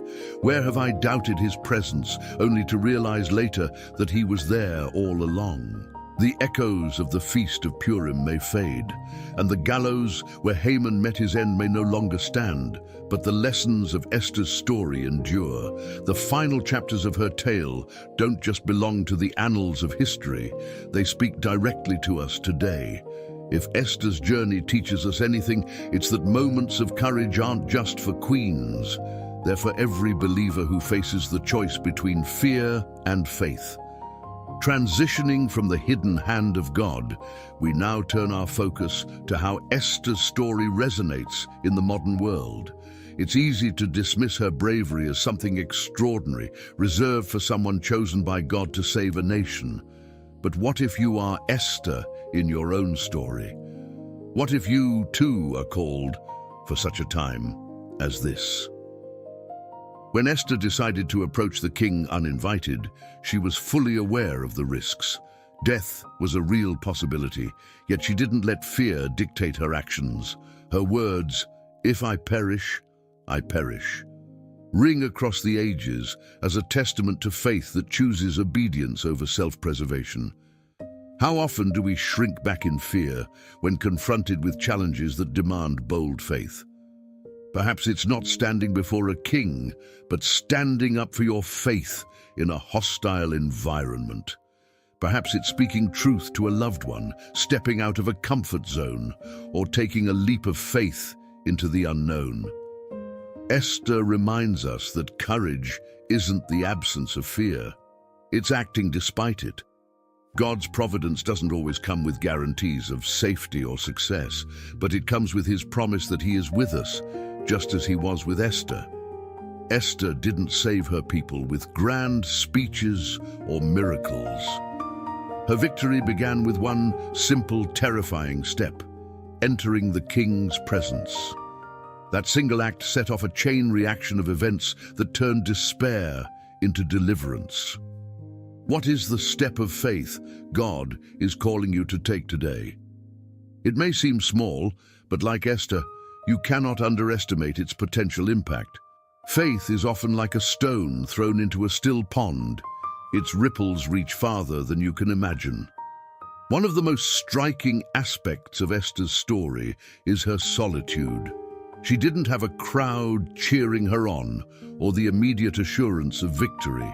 Often, the moments that define us require us to stand alone, trusting that God is with us even when no one else is. How many of us are willing to stand firm in our convictions, even when it's unpopular or costly? Esther shows us that even one person standing in the strength of God can change the course of history. We live in a world where fear often dictates decisions, fear of rejection, failure, or consequences. Yet, Esther's story challenges us to rise above fear and trust in God's providence. Whether it's confronting injustice, sharing your faith, or simply trusting God's plan for your life, Esther calls us to embrace our "for such a time as this" moment. Ask yourself, what step of faith is God calling you to take? Is it a conversation you've been avoiding, a risk you've been too afraid to take, or a cause you feel called to champion? Whatever it is, remember that God's providence often works through our obedience. Esther's story didn't just save a generation. It established a legacy of courage that continues to inspire. Each act of faith we take, no matter how small, can have a ripple effect far beyond what we see. You may not save a nation, but your courage could impact a family, a community, or even just one person, and that's enough. As we bring Esther's story to a close, let's reflect on its timeless challenge. We may not see God's hand as clearly as we'd like, but we can trust that He is always working, even in the shadows. Esther's life shows us that courage is not about being fearless, it's about being faithful. What will your moment of courage look like? How will you step out in faith today, trusting in the unseen God who moves behind the scenes? Share your thoughts in the comments below, and don't forget to share this deep Bible stories video with someone who needs encouragement to act boldly in their faith. Let's inspire one another to live with the courage, conviction, and faith that Esther exemplified. Stay blessed.